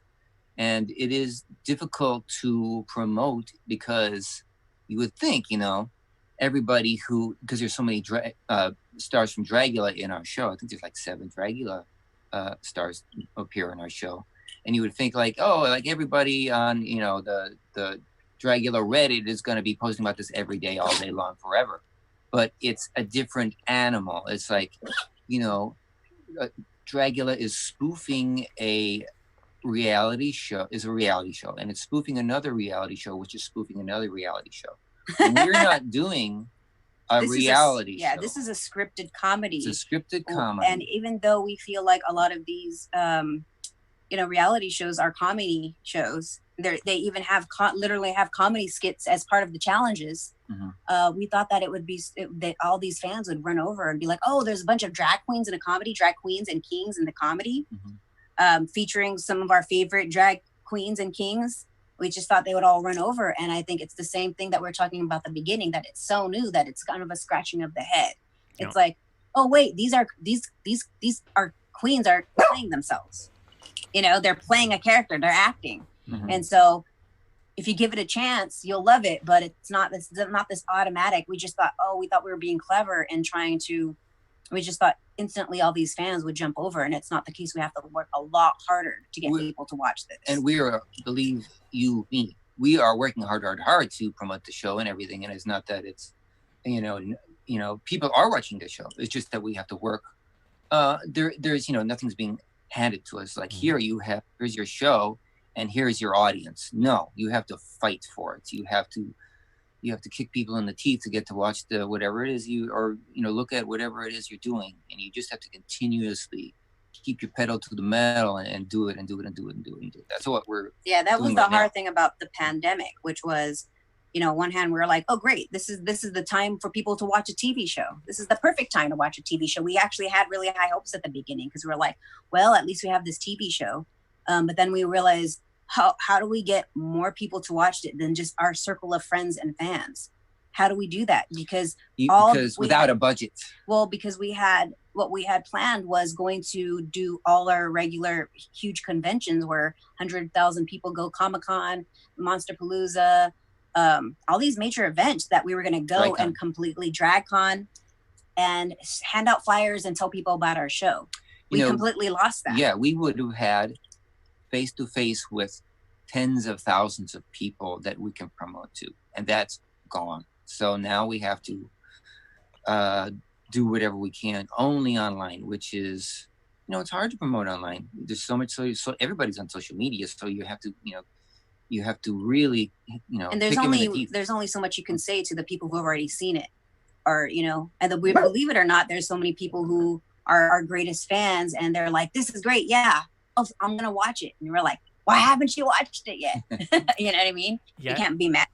They'll watch it whenever they want, but it's just not as easy as you think, having a TV show and promoting it. And shows that are, it's one thing is like, it's very, very, very difficult to have a successful show, not just for a low budget show, for like a high budget show. It's like, getting eyeballs on that goddamn show is a trick, and you got to just continue to figure out the best way to do it. And, with zero money resources, it's especially difficult, but, we're doing really, really good. We're creating lots and lots of content that promotes the show. I was telling Disasterina about it because I had this epiphany, because I was thinking in my head, this was like, think about the brand Coke.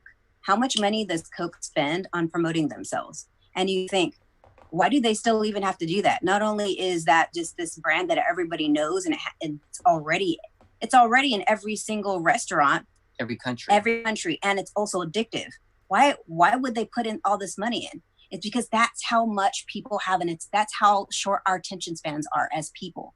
If they stop putting in millions of dollars that people would start forgetting about it. Isn't that weird? Coca-Cola. So, because we would be baffled.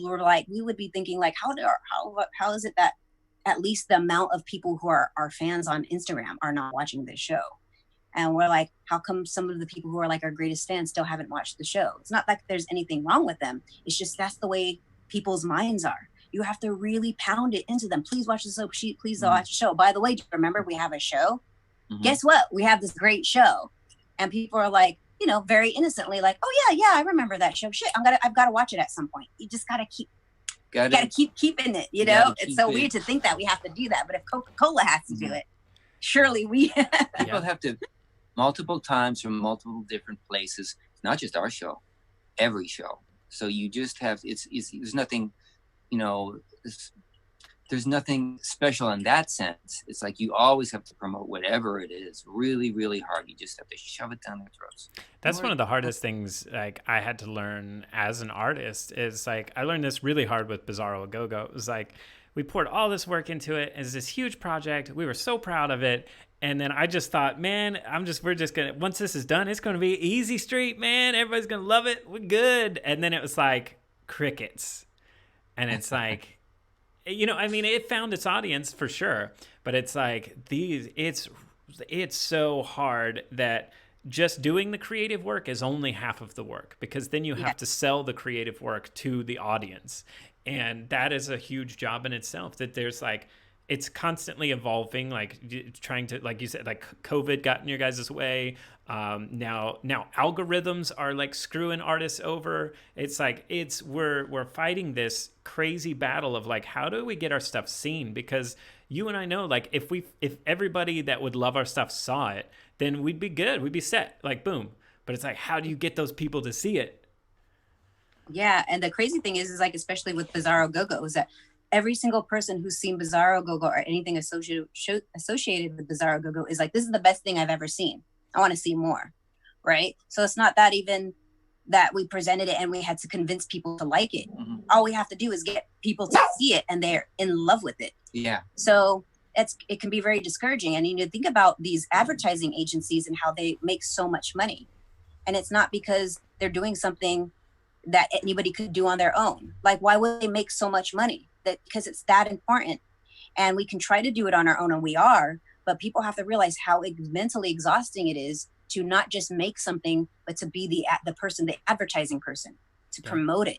It is so hard to do both, and we're trying our best. It's interesting. I'm thinking we should start a collective of like artists or something, somehow like a hype machine for, I don't even know if that was possible, but like we could call it hype machine or something, but like some kind of hub where everybody could cross promote each other's stuff so that everybody gets the eyes on the thing. Like, I feel like we need something like that, because like we have to evolve with the times, and the small artists, like the little guys, are getting pushed out by big tech and all this stuff. So we need to do something. Somehow we have to like come together to fight back these algorithms and stuff. So maybe we should, off podcast, we should talk about like putting together something like that like really just like somehow some set of, I don't know, community that like helps promote everybody's stuff. I don't know, something to think about. That's a really great idea, especially if we make it, that's the point of it, to share other people's work. Because I noticed one thing that was a little discouraging to me the other day was I'm a part of a bunch of different art societies on Facebook. And I never had the time I've always kind of joined them, but never really had a time to look at them. And now that I have more time, I'm kind of looking at them, and a lot of them have these like, show us what you're working on, and blah, blah, blah. And because I have a very specific process on when I show things and how I show things. I don't not necessarily always post on them, but I like to look at them and comment on them, or just look at them. And but I realized one thing that kind of poked out into my mind was, I realized all these people, you know, that somebody will post that, hey, show me what you're working on, and there'll be like 50 posts, but no one's commenting on each other's stuff. So it's like, oh, it's just this thing where they're so excited to show their stuff, and they're not even looking at everybody else's stuff. You know, so almost like discouraged, because I'm always like, oh, I want to post on that and see what people think. But almost nobody says anything about the other posts. They're just like, oh, here's what I'm working on. And then they don't check back, or they want to check back and see if they got comments on their own posts. Yep. And which the other messed up thing with that is too, it's like, I try to like promote my stuff through Reddit and things like that. And it's like half the time, like your posts will get deleted if you're posting your own artwork. But if somebody else just made the same post, but it wasn't you, then it's allowed. And it's like, we're making it so hard for like artists and creatives to like promote their own stuff too. And it's like, it's a double-edged sword. I get it. You know, it's like everybody's trying to promote something, like, but it's like, I feel like this is a major problem that we should come together to creatively think about, because it's a big issue, man. Like, I get discouraged all the time. It's like, man, you know, I just really want people to see my stuff, and then it gets taken down because I'm self-promoting, and it's like, shit, well, how the fuck am I supposed to promote, you know? Right. It's maddening, but we keep trucking along, and we have hope, and we're not going to stop. So that's the thing to it. Oh, one thing I do want to give a shout out to before I forget is the network, Out TV. So I just can't thank Out TV enough, because not only are they an amazing LGBT network in Canada that has quality programming, including our show, but they are great people. And it was so funny, because when we were first dealing with them and we're talking, you know, we wanted to make sure I was getting advice from all of my friends in the industry about, you know, getting this contract and what should I be aware of. And they were all very, very leery about it. They're just like, be aware, everyone's out to get you. These are networks, they're not your friends. Take it, just, you know, make sure you like to the T, get this contract to a lawyer, blah, blah, blah. And so we were being careful, but we also talked to the other people, Dragula, who worked with Out TV. And they had nothing but good things to say. They said they were fair people. They were like real people. Reasonable, especially extremely reasonable. Especially about content. And they're honest. And they are honest people. You know, it's like there's these stereotypes about Canadians, these positive stereotypes. But from our experience, these positive stereotypes are true. They were just genuine, down to earth, humble people who were completely honest and just so excited to put out something artistic. And the great part was, so we started writing. So they were like, okay, you know, we want you to send us as you're writing, please, so we can get our input in. And we were terrified, because all of our friends in the industry was like, don't get discouraged. They're going to say, no to everything, but you just have to keep trekking along. And we were sending these scripts thinking, okay, we just wrote the most outrageous things, thinking that they would be sent back and we'd have to tone it down or whatever. And they were like, this is amazing. We love this. Wow. Yeah, you're pushing the limits. Every time we would send a script in, it was flabbergasting. The Philip Webb was the main guy there who really brought this show to fund it and everything and made it exist. And we would send him the script, and then we'd be like, oh, cross your fingers. And then he sent something back like, oh, you know, I don't have any comments. I just love it. Can't wait for you to make it. Or if you did have comments, they were very helpful. Anything that they needed to be changed, or not even, and it's so cool. Every time he was like, I have a suggestion, but please don't make, this isn't an order. This is a suggestion. And they made so much, they took extra care into letting us know that they didn't want to trample on our creativity. That's freaking amazing. Can you imagine like a TV company, network saying, oh, you know, just do whatever you want.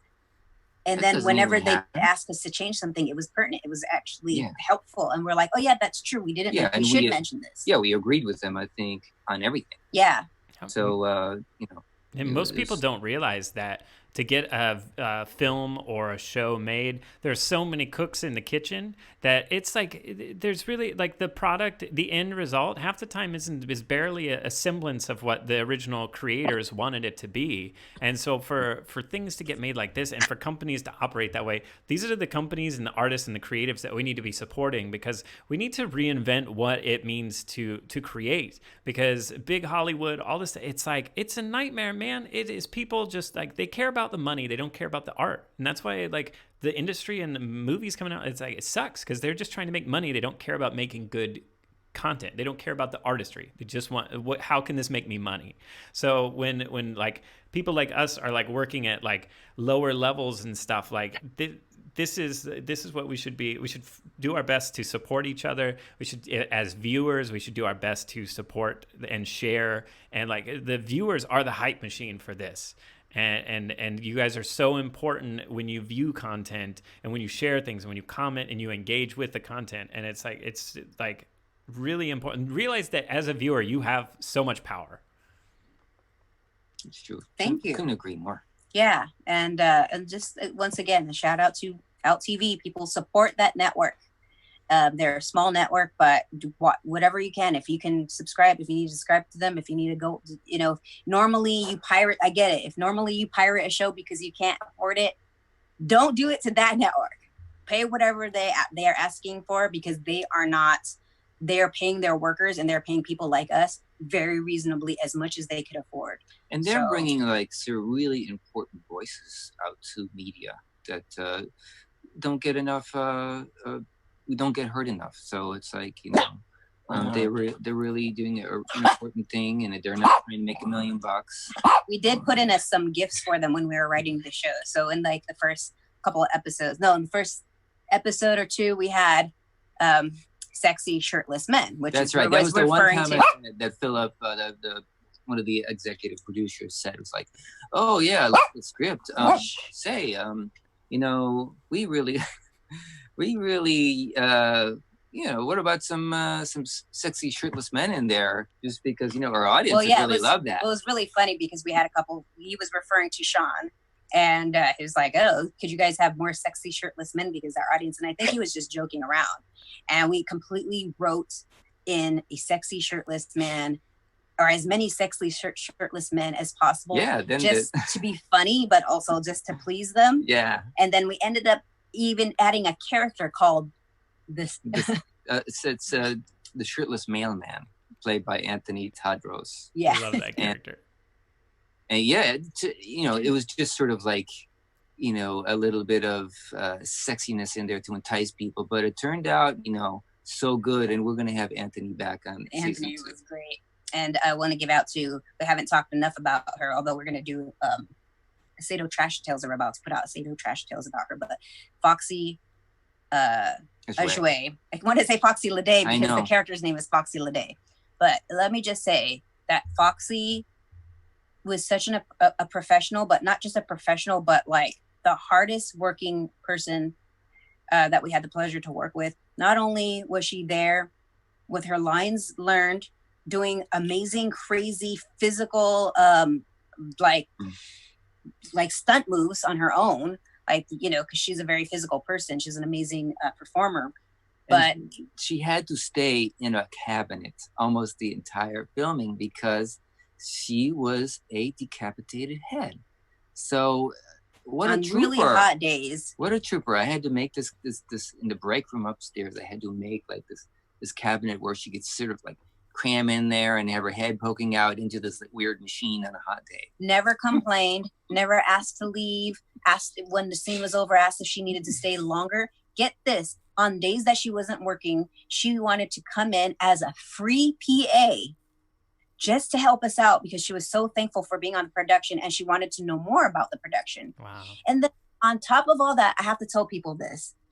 Get this. This will blow your minds on how amazing Foxy is. So we had problems. We love our cast and crew and we get why, but we were having problems with people leaving their drinks and sodas, empty soda cans and their empty plates after eating around the house. And so I got angry and I wrote an angry message on my eraser board saying, we're your producers and your directors I mean, we're your producers and your writers. We're not the janitors. So please pick up after yourself. And I refuse to keep throwing away your trash. And she saw that, felt so bad that she came to me one day and she says, I want to do something for you, but you have to promise to let me do it without me telling you, because I feel like if I tell you, you're going to say no. And I was like, what? She goes, please, please. And she's like, please. And so I was like, you know, you've been so great. Sure. Whatever. What is it? What do you need to do? And she says, I'm going to clean your kitchen for you. We were like, I was like, no. She's like, too late. You made a promise. And I was like, no, you're our actor. You're our coveted professional actress. You know, like, you're not going to be cleaning our damn kitchen for us. And she's like, no, this will be good. And she's like, I feel bad that happened to you. I want to do this for you. And she's like, and it's something that I enjoy doing. I feel like you guys haven't had enough time. This is the kitchen was basically the actual break room. So our kitchen was a place where everyone kind of gathered around and hung out while they're waiting for their parts. And we weren't always able to like completely clean it up before the next day. And she noticed that. So on one night, she came in when we were not, because we had a film day and we were completely knocked out. She came in the middle of the night while we were sleeping, and she stayed until daybreak cleaning our entire kitchen. Wow.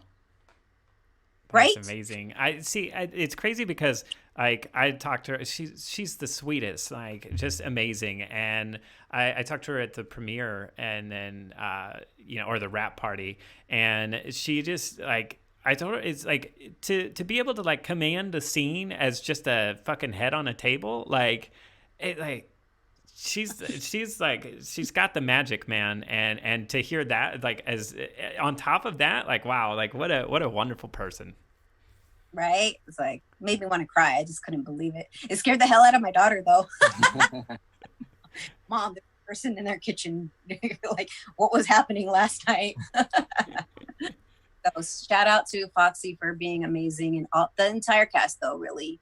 Thank you guys. I know that believe it or not, when we post stuff, it's all very strategic. I've kind of gone back and I'm starting to do like starting out with the episode, the explanation of the episode, and then I'm trying to do a character describing the characters as they appear. Every now and then there's a break for something like the Sado Trash Tales, but I'm trying to go in order now. To make it easier for us, because we have so much bonus material and footage that before in the beginning we were just kind of throwing things up, and then we were losing track of what we already put up, and we don't know if when people go onto it if it makes any sense. So I went back a couple of weeks ago, and I'm starting to go in order now. So if we haven't mentioned you, we haven't thanked you, it seems like we haven't mentioned you yet. Believe me, everyone will be mentioned. Everyone will have their day, will be fully promoted. Every single person who has worked on this show, we are thankful. And our dog is in the show. Yeah, Dookie. This is Dookie. Dookie. He's actually the Duke of Earl. We just call him Dookie for short, even though he can be a little shit sometimes. And he's in a few scenes. So stay tuned. So as you guys talk about the whole cast and the crew and everybody that came through to make this happen, it's so cool because before all of this, we're already just a big creative family, like an extended creative family, and all of us are these weirdos doing our own thing. And it was so cool that you guys presented a catalyst for us all to come together and create something together. And that's what I want to tell the audience is like, if you're a creative person, you're trying to do something, I'm sure you have creative friends. And the best way to get to, even if you don't have money or a budget, team up with your creative friends, because I guarantee you've gravitated towards a group of people that have skills that round out what you need to do to get stuff made. So I can't stress this enough, is that community in creation is so important.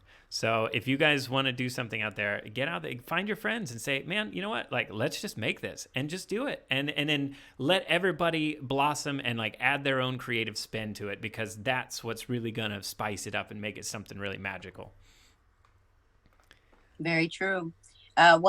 Some people that I forgot to mention, because I don't want to leave anyone out, is the people who seem to always be forgotten, which are the editors. So we had Casey Lindley, Nathan Noyes, Meg Chase. And Meg Chase is also the producer of the the very, very famous and amazing digital drag show hosted by Bitch Pudding. And Brent is now, our VP is working with them. So, but these people have really hooked us up with prices, put in so many endless hours of work to help edit this film on a crazy schedule, having many sleepless nights, and they are the the heroes that are behind the scenes, and we don't want anyone to think that we forgot about them. These people are amazing. And we didn't mention Adam, but because he had a whole Sado Trash Tales. That's right. But our sound designer and special effects and composer Adam Smith. I'm not going to say too much about him because he has a whole episode of Sado Trash Tales. If you go to our Sado Psychiatrist on Facebook, facebook.com/Sado Psychiatrist, or if you go to our Instagram, which is Sado Psychiatrist, you can go in and see a series that we've started called Sado Trash Tales, where we are getting the inside tea from everyone who's worked on the show, which we still are excited to get yours, Sig and Randy. We got you and Randy. Yeah, definitely. Yeah, we'll get those. We'll talk about it after this, and I'll definitely get that out to you guys. But yeah, you guys have to watch the Sado Tales. It's so, like, we've touched on a broad overview of the show itself, but to hear every particular person in their own aspect and how their involvement and their take from it is a really magical thing to see, because like there's so much that went into the show. And it's like, for me, it like makes it that much better to see each individual person's like spin and, experience. So, I think you mentioned pretty much where everybody can find all the Sado stuff online. So again, it's Sado Psychiatrist. It's on Amazon Prime. And if you guys can spread the word, share it, like it, watch it, all the things, like you guys, like, it's a labor of love, and it deserves to find its audience for sure. And then, do you have anything else? Oh yeah. So if you guys want to help us out at go the extra mile, we do have for sale Sado Psychiatrist pins, and they're very wonderfully designed by Disasterina, and they're awesome. And but also we are trying to get enough money to make a Sado Psychiatrist t-shirt. So we have those on pre-sale right now. We haven't for a discount. So we haven't made quite enough yet to make the order. But if you guys want to go in, if you want your own Sado Psychiatrist shirt to show that, and we have Sado Psychiatrist stickers too. Yeah, we're pumping up the merch. And to get all of that, it's very simple and very easy. Just go to sadopsychiatrist.com. Awesome. And you go. So, and then where can people find you individually online? Disasterina. Just search Disasterina. You'll find me everywhere. I'm easy to find. I am not as easy. No, just kidding. I on Instagram, I'm Ave Rose 13. That's AVE ROSE 13. On what else do I have? That's the main thing. If you go to that, there's links to everything else. Like if you want to go to Facebook, then it's facebook.com/Ave Rose Art. Oh, what about your Patreon? Oh, yeah. Forgot about that. It's really important. It's because it's a new. Sorry, there's like a gnat flying around, and our dog is obsessed with it. I just created a Patreon, and it's patreon.com/Ave Rose Art. AVEROSEART. And I know it's really weird. Like, did you know that I've tried to search? It's so hard because I wanted to go to Sig and Randy's Patreon, and if you put it in to the search, it doesn't come up with anybody. Mm-hmm. It's really weird. You can't find. I put my own name in, it doesn't come up. You actually have to go and put in patreon.com/thing, which sucks because you're logged out. So it's super annoying. It's a little tricky, but don't get discouraged if you go to a Patreon. You can't find it right away because it's there. It's there. So just use the link and then just, you have to log back in again, because if you use the link, you're not logged in anymore, and you actually have to use the link and then log back in. I know it's annoying. It's just one little extra step. Starting as low as $3 a month, you will have access to videos on how I make stuff, which I never post on Instagram. I might show phases but I never show how I make anything. That's always been something that I've been very shy to share. But if you want to find out more, I've been posting a lot on there. Right on. And Disasterina, you have a variety show coming up. Oh shit! Yeah, that's right.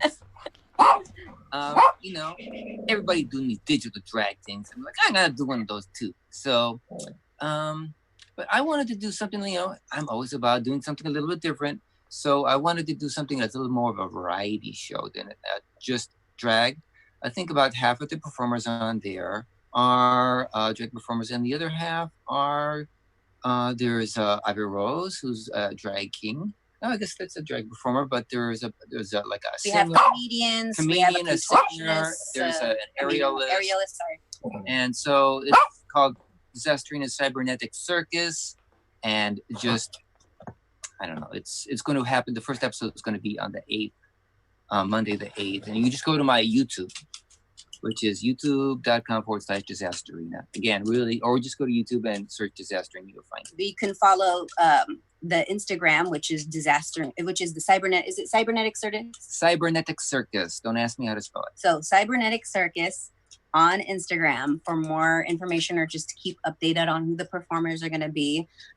Sig and Randy are going to be part of that, but we have a stellar lineup. We even have puppeteers. We have some cool puppets, cool puppet show. So we're just going to try to make it as interesting and weird as possible. Oh yeah, Randy and I's submission it's going to be disturbing. That's all I could say. So you definitely don't want to miss it.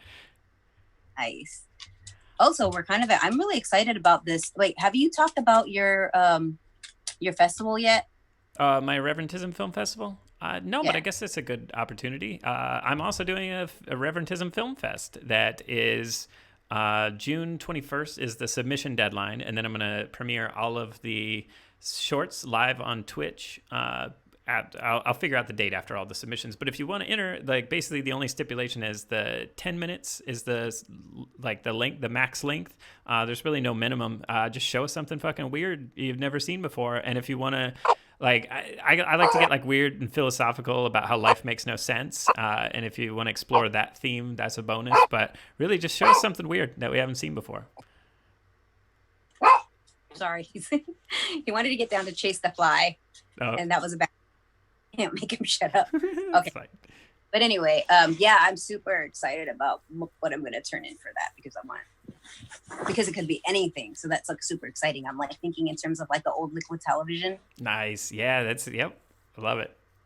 Just whatever weird. I'm like, oh, can I do like a weird stop motion with my art or something? Like, I'm just trying to think like really outside the box, like something unexpected. Yeah. Expected, but you know. Totally. Yeah. I love it. Awesome. Well, thank you guys so much. I honestly, we could probably do another episode of this too, like and explore different topics and stuff. So I might have you guys back and we'll do that. But maybe we can like get some user questions, like, and then next time we have you guys on, we'll go through like questions submitted, which I think would be really fun. We'll talk about how to get that maybe organized. But yeah, anything else you guys like to add here at the end? Oh, nothing. I was just going to say, we really should do an episode of our experiences on reality shows, though. Yes, yeah. Absolutely.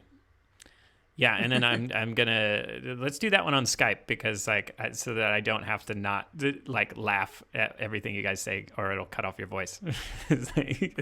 Thanks, Zoom. Yeah. That we possibly could, so we did.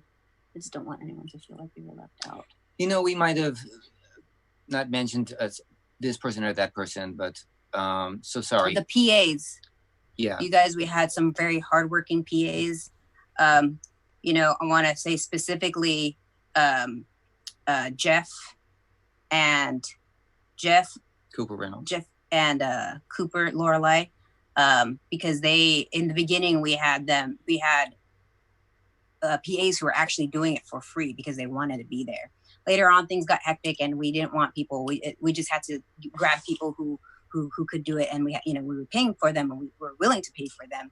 But we wanted to thank all of them because even the money that we paid wasn't, they still put in way more work than they were getting paid, and we were so thankful for all of them. But seriously, to Jeff and to Cooper. The fact that you guys worked, I mean, Cooper, Lorelai built the boxing ring in episode 3 for free. We actually are trying to save up money to pay them, but they didn't ask for payment. They were like, don't worry about it. But we don't feel right about that. As soon as we get money, we will be giving that person some money because they put in so much freaking money. So the PAs, I didn't want to say that. I didn't want to leave those guys out. So thank you to all of you guys. Oh, yeah, takes a whole team, man. Yep.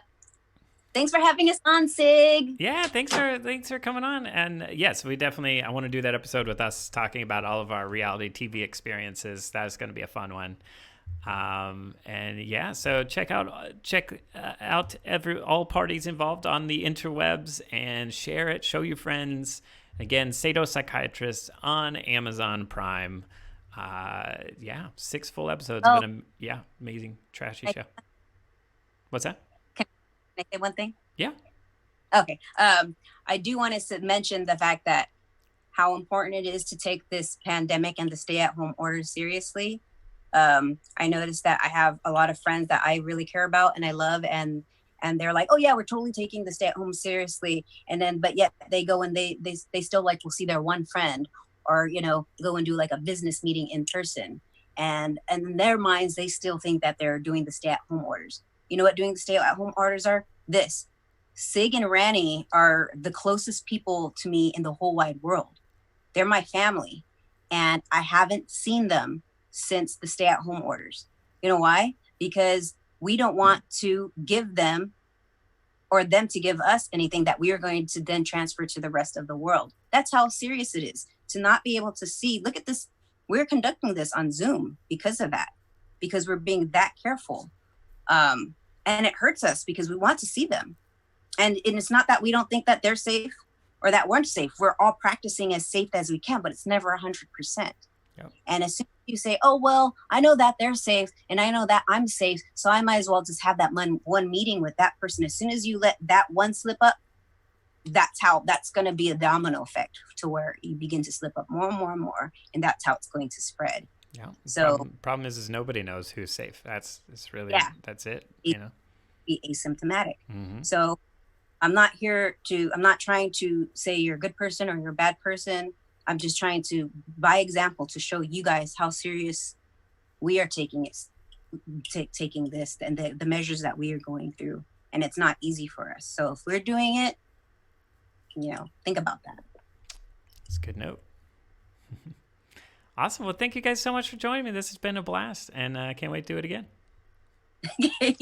Bye. Bye-bye.